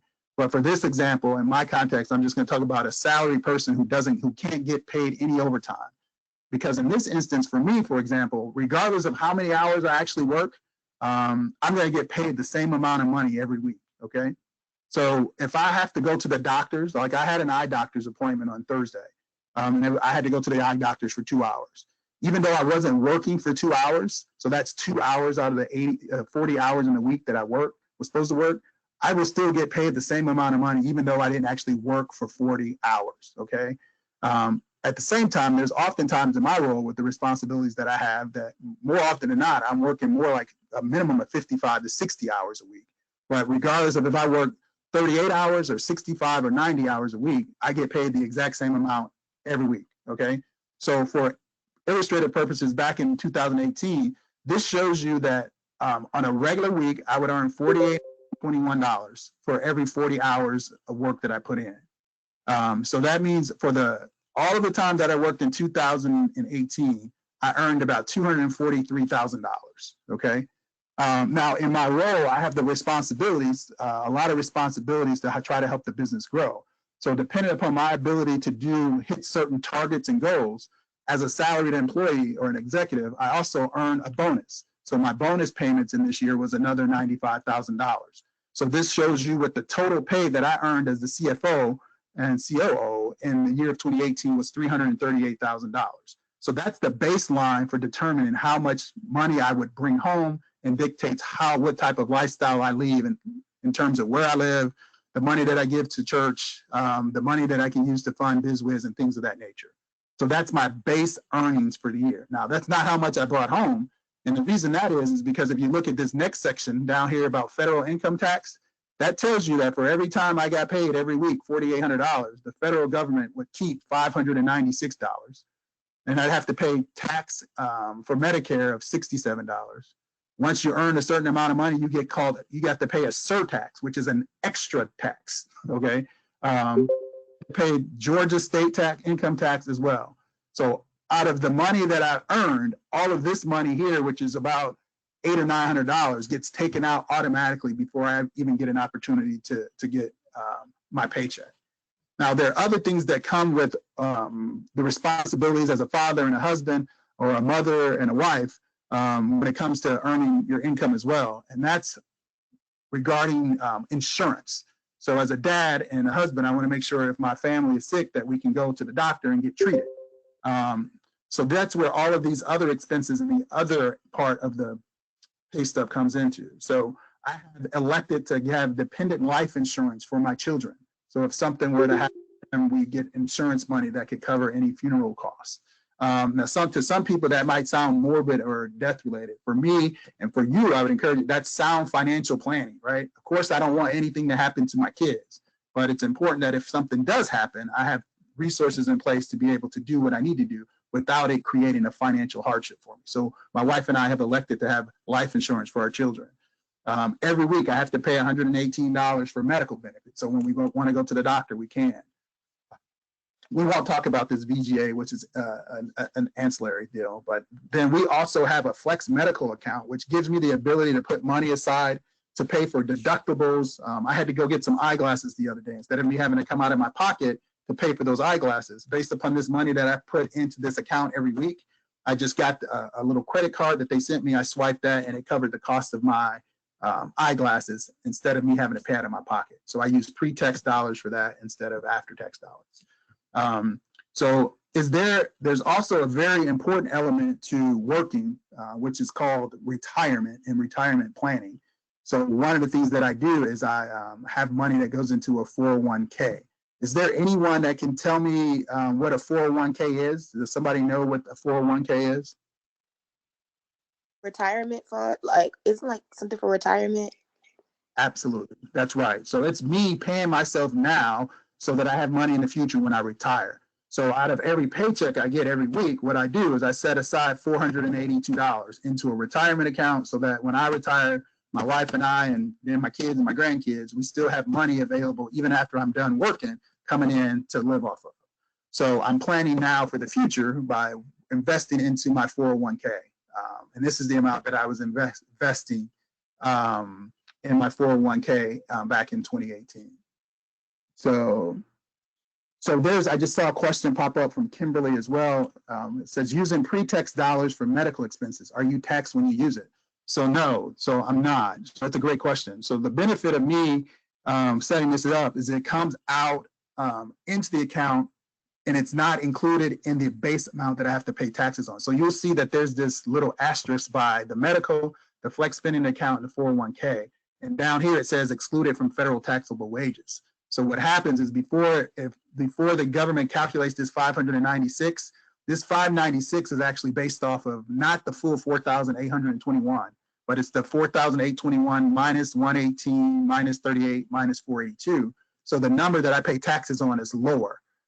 So this is actually a part of my tax planning as well, because if I didn't use these pre-tax dollars in this flex spending account, I would have had to pay for my glasses out of this money that's after taxes, and it would have been more expensive. And there is no tax to be paid on it once I use it. So that's a great question. Okay. All right. So again, the earnings that I make minus all of these things, once I take out the taxes and then pay for medical, tells you how much money I would actually bring home every week. Okay. So there, would you agree that there's a big difference between 4,821 and 3,236? That's a difference of almost $1,600, right? So there's $1,600 worth of deductions that come out of my paycheck before I get to determine how much money I have left to live off of. Now, another part of financial planning for my wife and I is that we have multiple accounts that we put our money in to help us manage our expenses at home, right? So we have a primary checking account that we send $1,700 to, or we used to back in 18. And what that is we've decided that we're going to limit ourselves to $1,700 a week to pay for everything that needs to be covered in our household. So this is where we pay for car notes, we pay for our light and gas bills.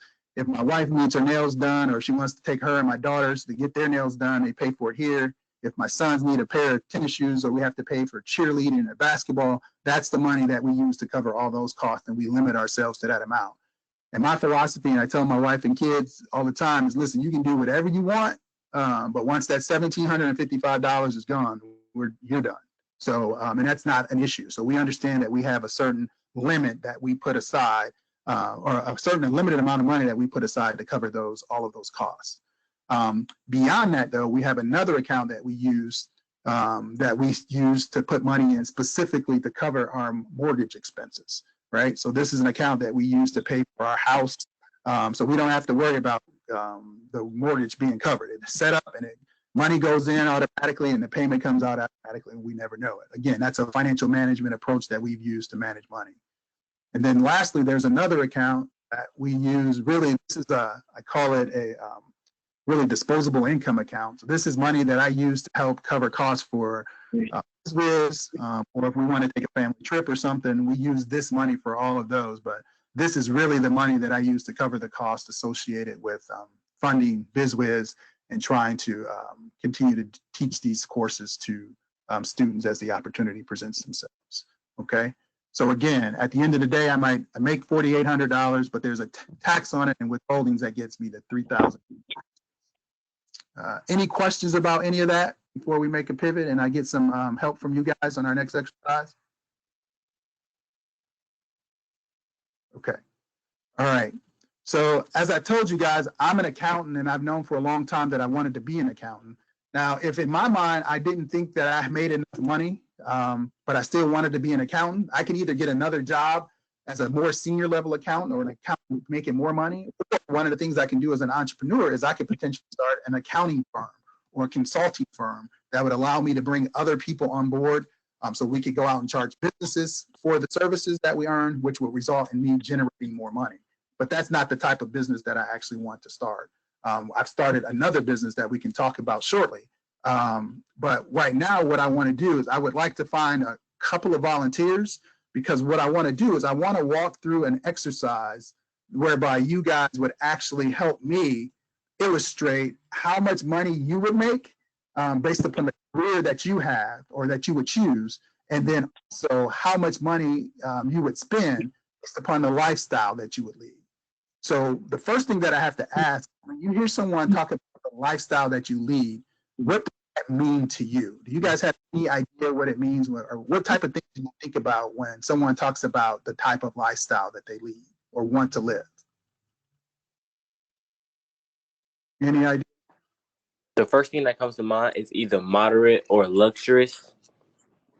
Okay, great. Now, if you think about a luxurious lifestyle, what does that mean? What comes with the luxurious lifestyle or a moderate lifestyle? What is indicative of that type of lifestyle? Well, to me, like a moderate lifestyle is like a 3-bedroom, 2-bedroom house, but a lavish lifestyle like a 28-bedroom, stuff like that. Okay, you got it exactly right. So that's exactly right. So when I talk about lifestyle, so what I'll do is I'm going to give you guys an example of the lifestyle that is a part of my dream, right? The lifestyle that I want to live, okay? And there is not a right or wrong answer for this. So I'm just going to keep it really real with you guys, okay? So one of the things that I've wanted since I was probably a teen or a preteen is I've always wanted a bowling alley in my basement in my house, right? So in addition to that, there's a lot of other amenities associated with my house that I want to have. And there's certain types of cars I want to drive and clothes that I want to wear, right? But so I'll give you a quick example of what my dream lifestyle is, okay? So for me, I actually want to have a house that has a 6-car garage, right? 3-car garage on each side of the house. And the reason I have 6 is because that's one garage bay for me and my wife and each of our kids. Now, the garage that's there for my kids is not because they're going to be living with us, but when they come to visit, they'll have a place to park the kids. And I'm looking forward to having grandkids too. So actually inside my house, I still want to have a minimum of 6 bedrooms. That's one for each of my kids. But that's, again, when they come and visit. I plan to spoil my grandkids beyond belief. So I want each of my kids to have a room that would really be for their kids when their kids come and spend time with my wife and I. So I've got a 6-car garage home, and the biggest feature of my house that I like is I've actually got 2 basements. Now, this is the house that I want to have. This is not what I have now, just to be clear. This is my dream. And when you walk into my basement, the first basement, the biggest feature there is a dance floor that's made as a glass floor. And as you look through the glass floor, you can actually see the floor of my bowling alley. So as I'm entertaining my friends and family, I got some folks in my basement who are dancing, but then other folks in the basement who are bowling. So the folks that are dancing can actually see all of our downstairs bowling as we are making strikes, so that they can see that. So I want this house that has the 6-bedroom, 6-car garage, and the actual car that I want to park in my garage bay. My dream car is actually a candy apple red drop top Bentley with a cream interior. Okay, and I know because of a part of beginning with the end in mind, I've already done the research, and that car by itself is about $260,000.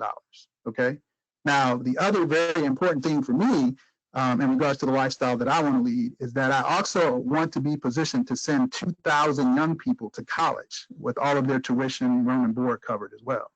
So that's a part of the lifestyle that I want to lead. I want to live a certain life for me, but I also want to be positioned to help a lot of other people be successful and push them towards accomplishing their dreams. Okay, so that's sort of an element of the lifestyle I want to lead. But I'm really interested in getting a couple of examples from you guys about the lifestyles you want to lead.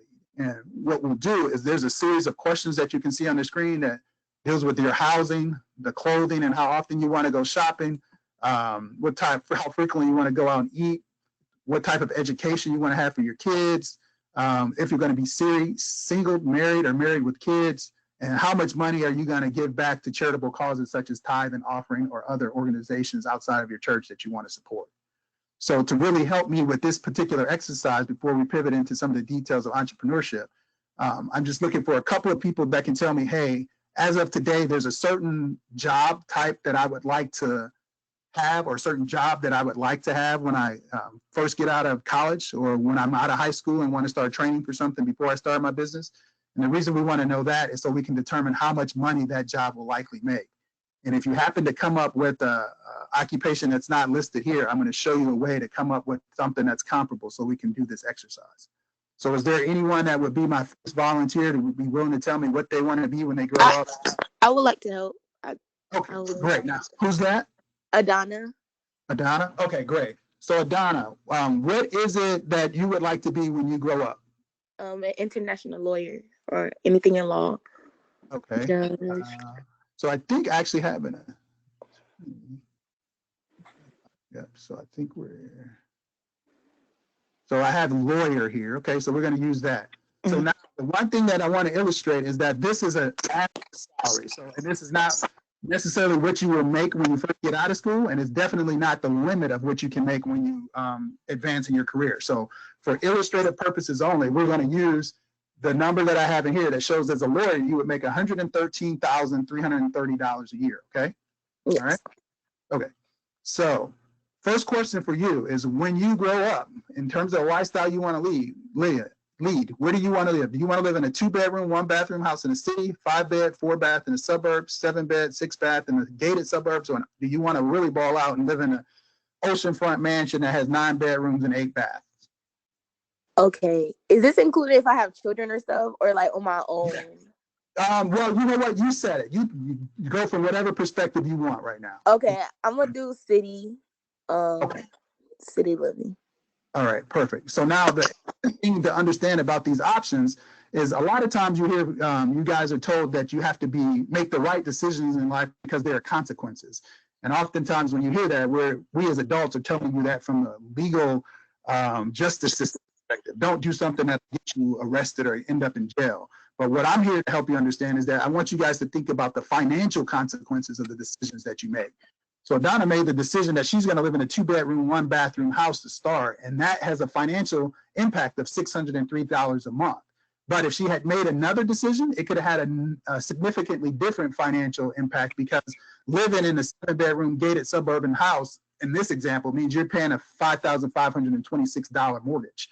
Or if you want to live in the oceanfront, you got to pay $11,000. So the financial results of the decisions that you make are very important. So, and there's similar decisions to be made with the other questions. So right now we've got you living in a city. So when you think about clothing, how often would you like to go shopping? Once every month, twice a month, or every week? Probably occasionally. Occasionally. All right. So I'm going to select option F. Entertainment. How often would you like to go out and be entertained, like dinner, movie, time with your friends, and travel? Once every month, once every other month, twice a month, every week? You tell me. Frequently, probably. Okay, so you can go frequently every week. So we'll go with option L. Transportation. This is one that I usually get a lot of conversation with the young folks. Is, do you want to have a used car that's like 5 years old, a new car, mid-size, like a Honda Accord or Toyota Camry? Do you want to have a luxury car like a Benz, an Audi, a Cadillac, or do you really want to ball out and have a Bentley or a Rolls Royce? Ooh, I want to ball out. Oh, that's cool. But yeah. So that's cool. So you gonna ball out with the Bentley and Rolls, or you gonna do the Benz, Audi, or Cadillac? Which one? Bentley. Let me do Bentley and Rolls Royce. Adana, you gonna ball out? Yeah. I want to go back to the houses. Look, when I say Adana, you barely want to eat. You don't care where you live, but you want to ball out, huh? I do. But with the house, I also want to ball out. I was thinking like a luxury apartment style, like a penthouse. I don't know if that was what I picked, but that's what I was thinking when I said like a 2-bedroom apartment. Well, so for that, Adana, maybe you want, it might be a different type of house, but that's probably going to cost you closer to like this $2,500. So we can make that change. Okay. That's cool. Let's do that. That's cool. So go back and make that, instead of a 5-bedroom, 4-bedroom, we just got you in a penthouse. That's cool. Okay. Yeah, that's what I was thinking when I was saying. No, I like it. Can I jump in for a quick minute on that, Allan? Absolutely. And the other thing that you just said, which makes a lot of sense, what of, like, for instance, if she was in a house, she could write more of that off versus if she was in an apartment. Am I correct that she gets no credit for? Am I correct? So now it doesn't affect it. It affects what she gets in return and everything else, right? Yes. So to your point, if she's renting an apartment, there would be no tax deduction. But she could be purchasing the penthouse in a luxury condominium. Okay, right. Can I purchase it? If she has a mortgage, so she's paying that, and the interest is deductible. So I wanted to say that because, you know, a lot of times people want to live downtown, they want in city living, but it's really not purchasing. It's you know, it's a loft, or it's an apartment or something like that, you know, and it's like, you know, they might be renting in a condo, and they're not getting that as a tax shelter. Absolutely. Yeah. So you definitely, to your point, and that's another component of what I call financial literacy that I actually teach in this curriculum, is renting versus buying, because I help illustrate what happens when you have that tax deduction for the interest expense that you have on your house, because that can make a huge difference in terms of the refund that you get from your taxes or minimizing your tax liability. So that's a great point. So then let's go, we'll continue down. I think we got the entertainment. We'll go transportation, we're balling with the Bentley. Education. So this is an important one. Now, this is in terms of the education that you want your children to have access to. So I grew up, I went to public school through elementary. Right now where we live, all of our kids go to public schools, but you have the option of sending your child to a public school, a private school, or an exclusive, like almost boarding school. Which option would you want to pursue for your children? Public. Yeah. Now miscellaneous, this is one other aspect. So this comes into your life. Do you want to be single, married, or married with children? For most of my life, probably single, because I want to travel a lot and I don't think I want to be home. Okay. So, or married, I don't know. Let's say single for now. Yeah. Okay, we'll be single for now. You'll ball out on your own before you bring in the husband. Yeah. All right. So now this is a very important aspect for me, is giving, because it's not only about what we can do for ourselves, but giving back. So when you think about it, how much of your income are you going to give charitably? 10%, 15, 20, or 25%? Probably 20. 20. Okay. 20. All right. So now what this does is each one of those options we chose down here, it summarizes it, right? So remember that housing option, it was $2,579, just to show you how it works. So we go up there, that's the same $2,579 that we see right here for option B that we chose. So each option we have, it's a financial consequence. Now, again, I want you to understand there isn't a right or wrong answer, but it's a matter of managing your finances responsibly, okay? So what this is gonna show you is that your monthly living cost for your house, your car, your clothes, and everything is $11,834, okay?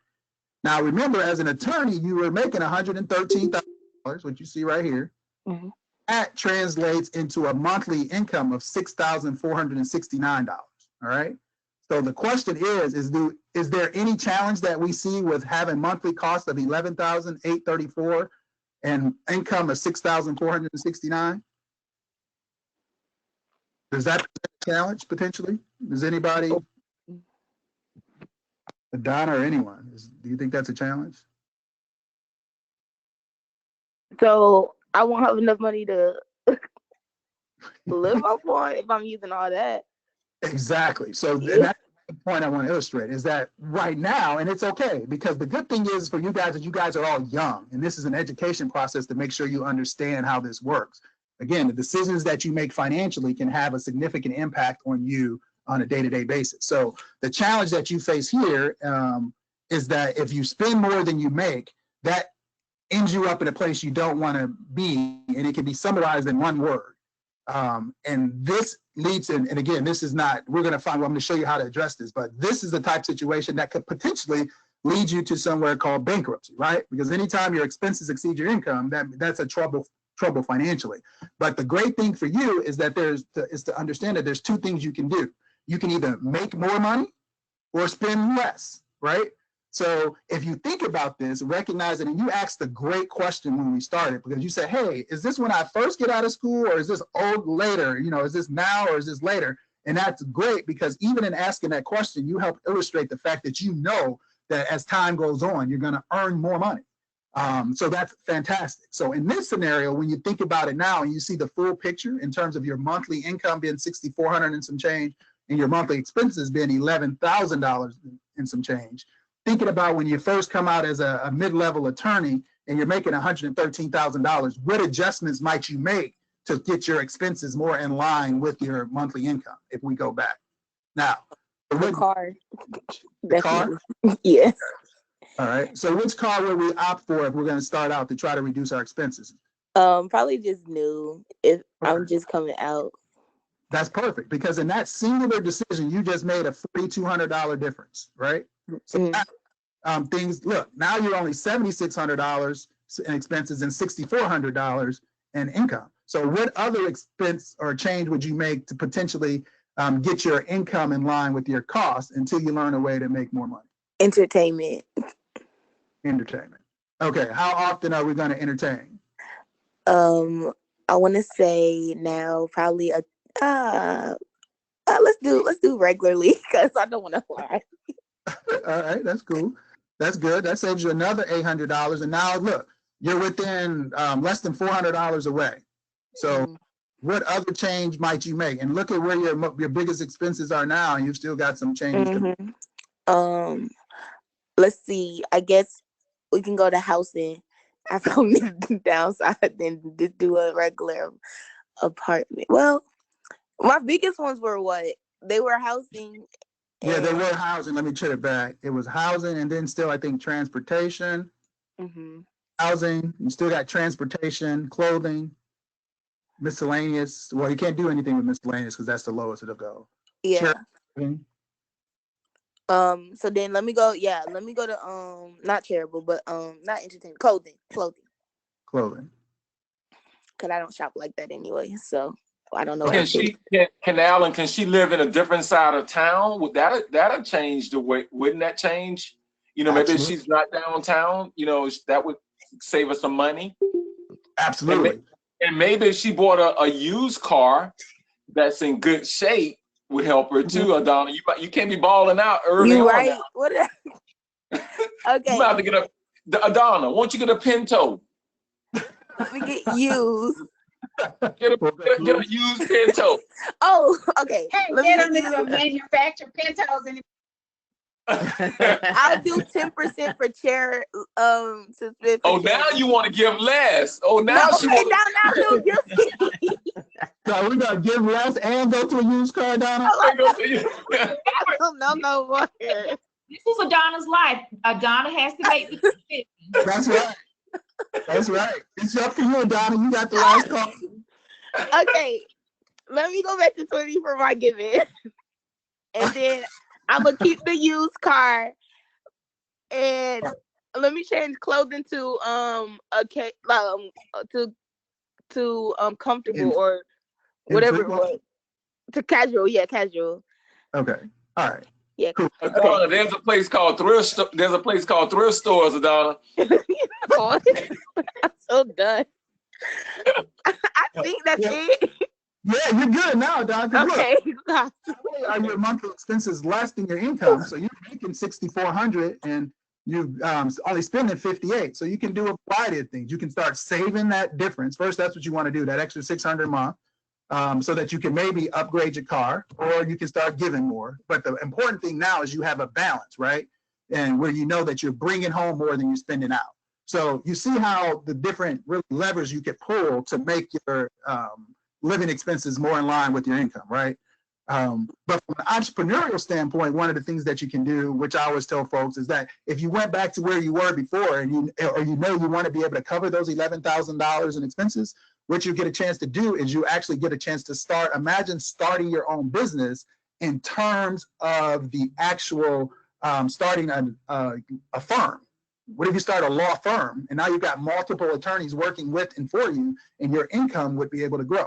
And that's what being an entrepreneur really does. It allows you to increase that income so that you can cover those those expenses that you have and still have money left over. Imagine if you had enough money to save, you were making enough money to continue to save even after you had that balling lifestyle with the Bentley and the penthouse. You know, that's where you want to get to. Plus you were giving it 20-25% in charitable contributions. So that's what entrepreneurship really gives you the opportunity to do, is it gives you the opportunity to do what you want to do in terms of a career, but also to increase your earning power, which is what you want to do. Again, you want that pay stub from you being an entrepreneur to have far more money left after taxes and everything else than you need to cover your costs. Okay, does that sort of make sense?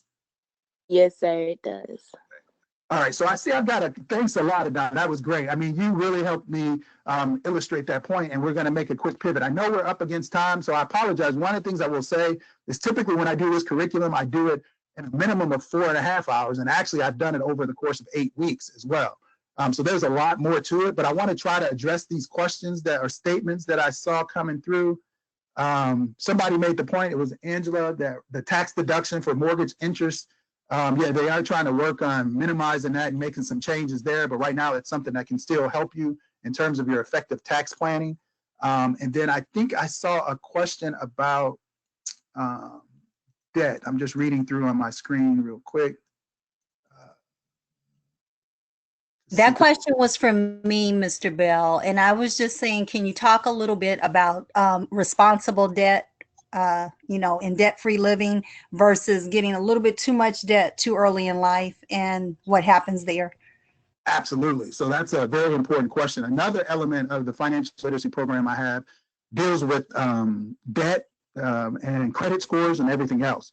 So when it comes to responsible living and the financial consequences that I was talking about, is you definitely want to try to minimize the debt that you incur, especially young folks going to college, having credit cards and getting excited. I tell my college students, and I have my youngest daughter who will be the third of my children going to college, is I actually have a credit card for them, but I manage it. I don't let them go off and use it.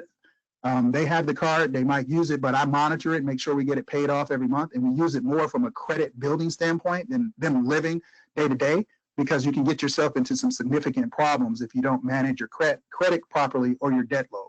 And this is really what I'm trying to illustrate in this example in terms of balancing your income and your expenses. Because if you're making more money than you're spending, you shouldn't really need to go into any debt, right? Because you will have more than you need, and you're actually putting money away to cover your any emergencies that come up. So you have to be very, very conscious of the decisions that you make in terms of acquiring debt. Now, there's some good reasons to acquire debt. To be honest, I've acquired debt in the past for funding my businesses, which we can talk about again at a later date. But it's important to just maintain, that fiscal responsibility with your finances and not get yourself in trouble that can take you a long, long time to get out of. Okay. So like, again, there is a good thing. It's such a thing as good debt versus bad debt. I consider good debt maybe like a mortgage for a house, because now you're paying for something that's going to appreciate in value. I would argue bad debt is something like debt on a credit card for anything that's going to depreciate. Even arguably debt on a car is a bad thing. I can assure you, when I buy my Bentley, I will not be financing it. I will write a check for $260,000 to that car dealership, because at the appointed time, that will mean that I'm ready for it and I can afford it. So you do have to understand that everything that you go into debt for is not necessarily a good thing. You just have to be conscious of the decisions that you make. Does that help in giving some of that perspective, or did I hit on that point in detail? Yes, absolutely. Thank you. Okay. All right. So I guess what I would say is Hank and Gwen, I know we're scheduled to stop at 12, and I didn't get nearly into it. So I'm not sure how you guys want to proceed, because again, the entrepreneurship element is what I do want to get into, that we can talk about in terms of the different subjects that I cover in the curriculum, including a biblical perspective that we have in the context of what does the Bible say about entrepreneurship. And then I talk about the different elements of the business plan and market research, sales forecast. There's a plethora of information that I can share, and I would love to at some point when time allows. Allan, thank you so much. This is valuable, and it's important. I do believe that the youth do walk away with some basic concepts. Is it possible that we can do at least 15 more minutes and then close, and we will then do a reschedule for part 2 of entrepreneurship, of which we can do perhaps on a Thursday evening or a Wednesday evening? So if you could, is that possible? Absolutely. Absolutely. Yeah, because Gwen, I think you're right. I think you had to talk about all of that to get to entrepreneurship. You have to talk about the base, the cornerstone to get in, and it's a whole lot of, you can't do that in an hour and a half anyway. So I think I agree with Gwen. If we can go probably another 15 minutes, we can just start flirting with some of that, and then let's talk about when we can come back and on a Thursday. And it might, to be honest with you, Allan, I don't want, I know your time is very valuable. We have a Toastmasters course on the first and third, the first Monday and the first Thursday of every month. But we might want to start an entrepreneurs program if you would like to do that with us, with our kids, and then we can set a date aside. I don't have a problem asking for our kids, but it gives them a little bit more. I saw what you did with the young people. I saw that the end product of the young man in the Youth Detention Center who had lawn care, all these different businesses, and you showed them how to set that up. And I hate to put that kind of burden on you, but I need to ask for our kids, I would welcome that opportunity. That's music to my ears. If we could set up a recurring time where we could come in and walk through this curriculum from beginning to end and set up those same businesses for the young people, I mean, that's what I want to do. I would welcome that. And we can come up with the same end product with having individual businesses set up with their e-commerce sites ready with the barcodes, and they'd be ready to go. So you guys let me know, and we can get together to try to coordinate that. Absolutely. So in the last 15 minutes, if you are interested in being a part of an entrepreneurship program and you want to make that commitment, can you please start typing in the chat or getting to Ms. Gwen and myself and Ms. Margie, so we'll see, because what would be the ideal number of students to work with? And we're limited. And if you're not one of the first, you got to have a commitment, young people, but we're limited to how many you think, Allan?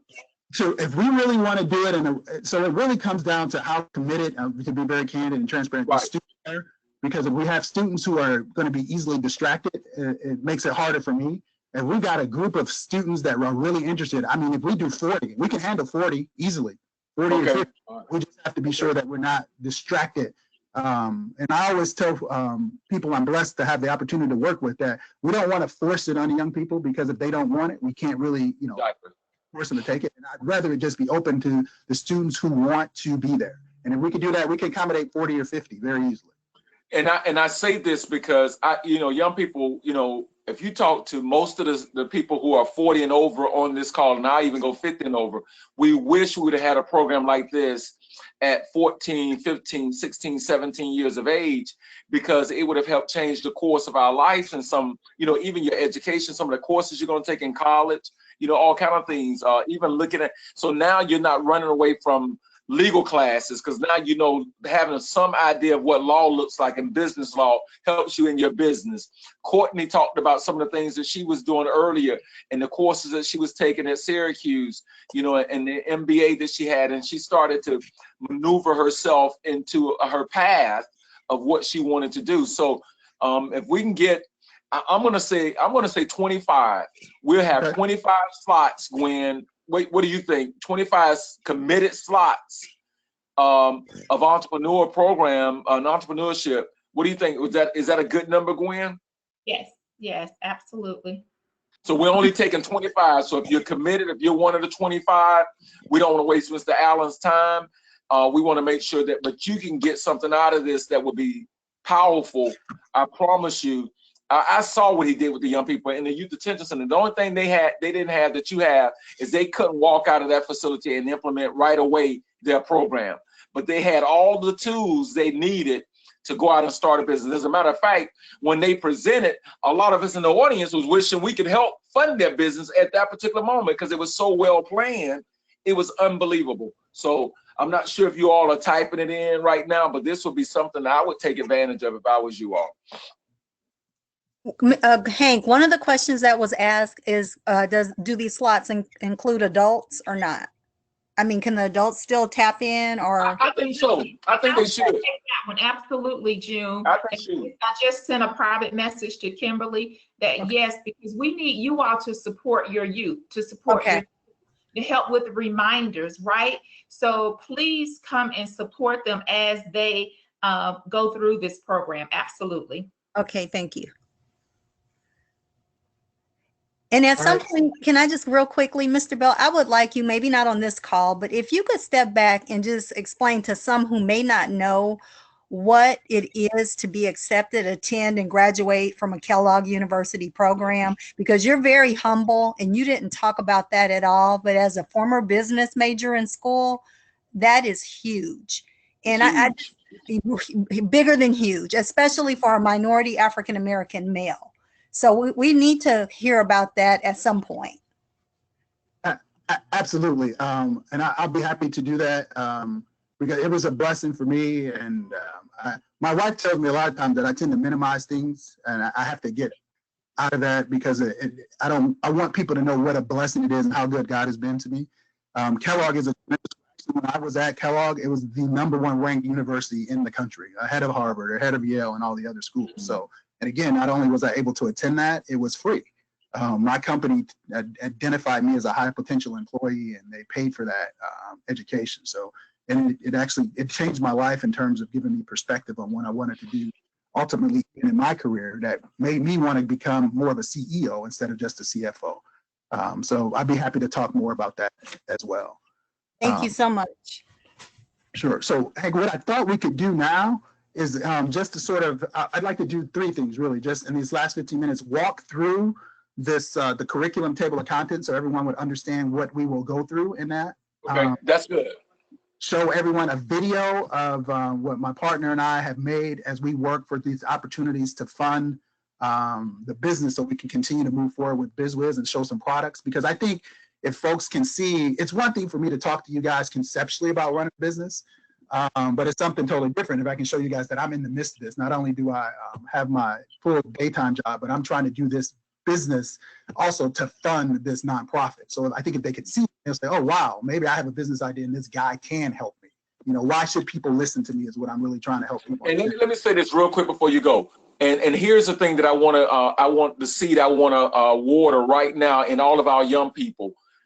When we talk about entrepreneurship, we're talking about like if you got health care, I mean, not health, hair products that you want to do, lawn care. I mean, whatever your business is, I want you all to hear me because, you know, a lot of times people think entrepreneur and they think, you know, big corporations, but there are, how many, I think it's like over 60% of America is funded, I mean, is employed by small businesses.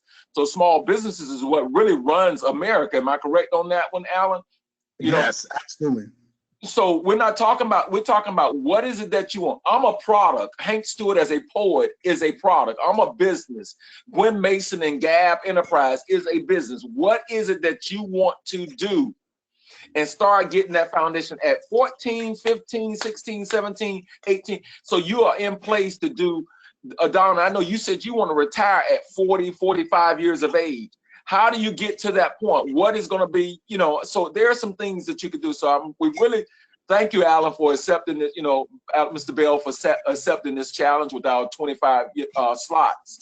But I want you all to think about it. If there's something, music, you know, you got producers and rap, that's entrepreneurship, you know. So I want to just say that because they might not be thinking that way, Mr. Bell, you know, and I want them to understand that is what business and entrepreneurship is a part of. Absolutely. And actually, to your point, I think one of the last things I want to do is show the package that we created that we can help them create in terms of marketing products, including the QR codes that we can set up where they can hand out their cards and people can scan them and go right to their e-commerce business. And that would be something that we would help them up. And again, beginning with the end in mind, that's what we want to deliver through this product this program, once we set it up for those 25 that express interest, okay? So here we go. This is the table of contents for the curriculum that we've developed. And again, the career and lifestyle exercises is what we just went through with the Donna, where everyone will have an opportunity to say, hey, this is what I want to be. If, you know, right now, before I start my business, this is what I think I want to be when I grow up.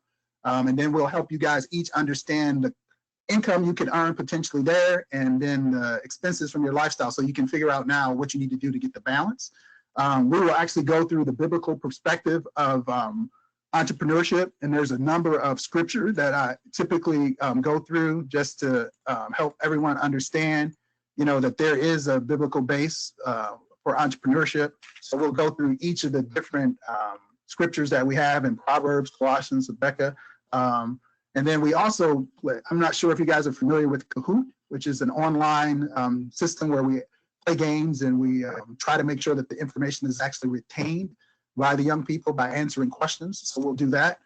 Then we talk about a business plan. What is a business plan and different components of it? We'll actually walk you guys through each of the components of a business plan, which is, you know, when you talk about the executive summary, you talk about all of the other components that come with the business plan, marketing plan, startup expenses and capitalization, personal financial statements. One of the goals of this curriculum is to help you guys understand how to read those financial statements I told you that people use to determine the likely success of a business. So you'll understand what a balance sheet, an income statement are, so that you can interpret those to see how much money you make and make the changes you need to make sure your business is successful. Then we also talk about doing some a product assessment, which is basically how do you differentiate your product from everybody else so that they want your product. So that's very important. That's sort of helping you understand how to make your product stand out. We'll talk about doing market research and the different types of market research there are, so you can get feedback from your potential customers to determine the likelihood of them actually purchasing your product, which is very important. We'll also talk about sales forecasting, and sales forecasting is another component of beginning with the end in mind, right? Because at the end of the day, if you want to make a certain amount of money and you want to have a certain amount of money left over, you have to determine how many of your products you have to sell, so that if you cover all of those expenses that we were talking about earlier, you have a certain amount left, the $6,000 a month that we talked about earlier. How much money do you need to have left every month to cover the lifestyle that you need to live? So we'll talk through how to determine how many products you need to sell. And then this financial reporting component is actually where we talk about that balance sheet and income statement. So you can get these reports, read them, and understand what they're telling you in terms of indicators that you need to address so that your business can continue to perform well, and more importantly, to identify those trends that could cause your business to be to not be successful. So that's something we'll talk. And then we'll talk about, hey, what do I need to do now to actually launch this program or my business? And that's when we get into some of the marketing materials that we'll develop. I think that I want to share with you guys. This is one of the products that we had. Let's see if I can find it. So this is like a marketing product that we printed and that we can print that basically helps you with your business. We put together different pictures that represent what you're selling. This is someone who started a real estate company. And we will have you a custom QR code that you can scan that actually takes them to your site. So this young man actually wanted to be able to start a real estate company where he can help people find houses, apartments to rent, or he could sell them commercial real estate to build their own home. And we set this all up for him so that he can see how many of each of these items he needed to sell or help people with to come up with his forecasted goal. This is basically how much money he wants to make for his business in the first year. And then even in the context of this particular example, what we do is we highlight some of the critical points of the curriculum that I addressed, because again, this was the end product, but we talk about seeking first to understand, then to be understood, which we mentioned. We talk about 6 degrees of separation and the importance of networks. And we talk about the importance of delayed gratification and realizing you're not going to be able to ball out from day one. There's a concept of trees and flowers that I'll talk to you guys about. Again, here's that credit score importance. We talk about credit score. I share my credit report, show you guys what my credit score is and how I can make it higher and what you can do to manage it. Because if you don't have the capital you need to start your own business, you may need to borrow money, but you have to be a credit worthy customer for banks to extend you that credit. Business acumen is the importance of how you carry yourself and being able to articulate your points to your audience. Again, beginning with the end in mind, the importance of dressing the part, and then again, the career and lifestyle element of the curriculum. So those are all different things that we would want to cover as we go through the curriculum. And I tell you, I mean, I could talk about it all day. And what I tell my students is when you see me in class, you'll typically see me sweating. I tell folks, don't worry, I'm not sick. And especially this environment is not coronavirus. I just get so excited when I'm talking to young people about entrepreneurship. And that sweat is just representative of the excitement coming out of my pores. So I'm really looking forward to the possibility of working with you guys and setting those details up. The last thing I want to do is I want to share with you guys a video for the company that I do run with my partner. And just to tell you what it is real quick, it's a collectibles company. When we market miniature items, this is like a football helmet that you see. And this item right here, it allows you to look inside and you can see a picture of anyone or anything that you want. So we have, not only do we have football helmets, we have basketballs, we have megaphones, and all of these things have pictures inside of them that you can put a picture of you, a picture of your favorite athlete, professional, or if you have a child that has, for the parents on the phone that are in athletics, you can get a particular product, whether it's a baseball, softball, basketball made, and we actually customize the packaging. So you can actually create a customized packaging, whether for an NBA player or for a player of your own. We also have a program now for the class of 2020. This is actually my daughter. And inside you see, it's actually a baton that has her picture, a baton that I can look through and see her picture. We're actually getting ready to launch that next month for the class of 2020. So that's just some of the products that we use, and we've had recently been contacted by the University of Florida and a number of other schools to create products for them. So this video that I'm going to show you is just a short video, less than a minute, that sort of highlights a product that we have to offer in a program we're working with Fanatics. So let me show you that. Marcus, Ms. Gwen is trying to show her product. You see it? Do you see it? Yes. So that's the one that we did for Ms. Gwen and Delta Sigma Theta. So that's a customized box with her picture on it. We also offer those for the Greeks. So I'm actually a Kappa, so we have a Kappa helmet for all of the Greeks. We got the Sigmas, the Omegas, and Qs, and we also offer the ability to customize those products as well. Okay. So I'm going to play this video real quick, and then after that, we'll be, I think we'll be pretty much done. And I'll look to see if any questions have come up. Okay. So here we go.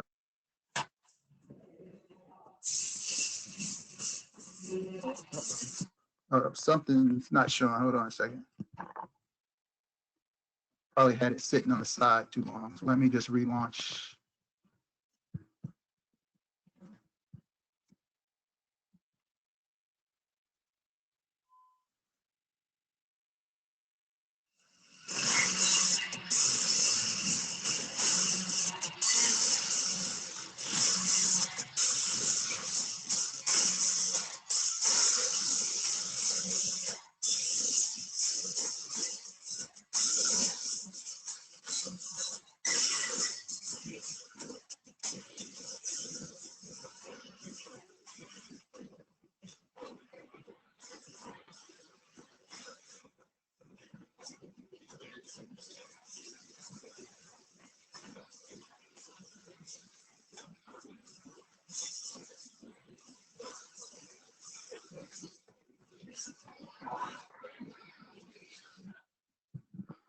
So that's just a video that we have.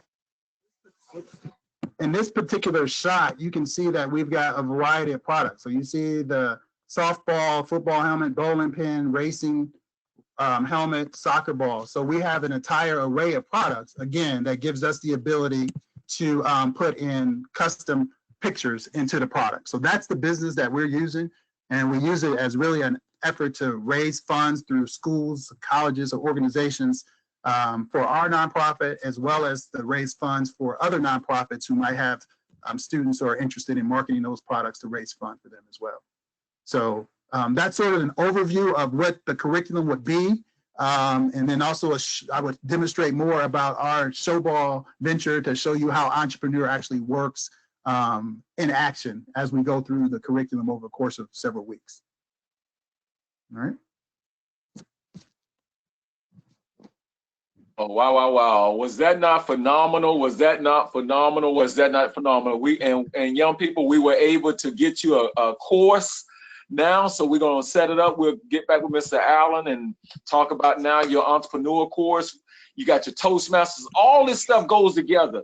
Toastmasters goes with this entrepreneur, because if you're not able to articulate and speak on behalf of your product or your business, then you know it's not going to be phenomenal. Let me just go back and I'm going to turn over to Ms. Gwen, but I was taking some notes and I was kind of laughing because Ms. Wendy's on the one of our parents is on it. She said her son Zach asked, you know, why I got to pay for Medicaid? I said, because you're paying for us. You know, you're paying for some of us old folk. You know, but you know, it was really funny because a lot of times our young people don't understand when you ask your parents for certain things, you know, you just think because they have a credit card, they can just go out and swipe it. You know, why do you tell me no? You got a credit card, you know, like it's endless money. And so you were able, you know, Mr. Allen, you know, talk about some of that, Mr. Bell.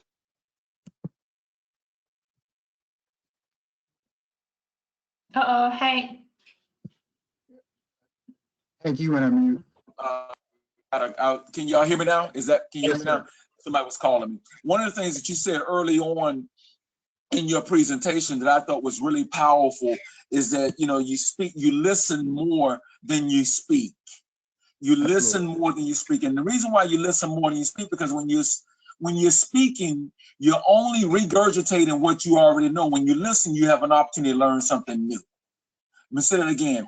When you're speaking, you're only talking about what you already know. But when you're listening, you always have an opportunity to learn something new. So, and please make sure everybody signed up. I know Ms. Margie's on here. If you're on this call, please make sure that you registered and you signed on. so you can get your credit hours and all of that for being on this powerful call. It was nothing more than phenomenal, nothing short of phenomenal. Thank Miss Gwen, because she was adamant about, Miss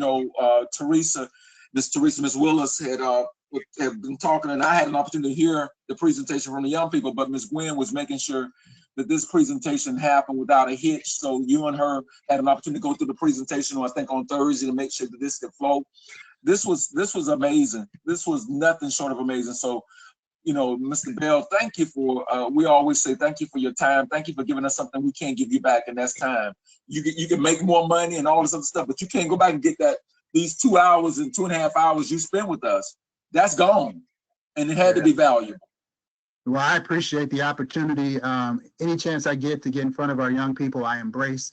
And I'm excited to look forward to see what we can put together for them and anyone else, young and old alike. If there's any insight or knowledge that I have to share, I am more than happy to do so. So I look forward to making it happen. Awesome, awesome. Thank you so much, Mr. Bell. I appreciate your persistency, because you were very, very persistent with meeting with me, getting with me. Thank you so much for my showball. I absolutely love it. It is a phenomenal concept because it personalizes it. And when you're able to personalize something for an individual, they are automatically drawn to it. So there's an immediate love there. So that's an excellent, excellent marketing strategy. Absolutely love it. And I thank you so much for your sound principles. I love the Stephen Covey concepts. I say that often. Seek first to understand, then be understood, and absolutely begin with the end in mind. And one of the others that I absolutely love is that emotional bank account. You got to make sure that you are depositing constantly so that when it's time for a withdrawal, it's easy to do. So there are so many great concepts there. That's another leg that I do believe we should venture down and really, really explore those concepts. So you brought a great deal of knowledge and wisdom to the table today. And for that, we are so grateful, because we know our children are going to be better. And I do believe there are going to be some adults that are going to be better as well. So, so thank you for your time. Cannot wait. We'll get together, make a decision about the days and times that we continue this. And for our children that are with us today, please look forward to an email that tells you when we're going to be running the programs. So stay close, because remember, knowledge is power. And until the next time we see you, Stewart Foundation, we love you all. Thank you so much for your time as well today. Go be blessed, prosper, and do something phenomenal today, not just for you, but for somebody else. Take care. Can you guys mention the homework again, the assignment? Gwen or Hank?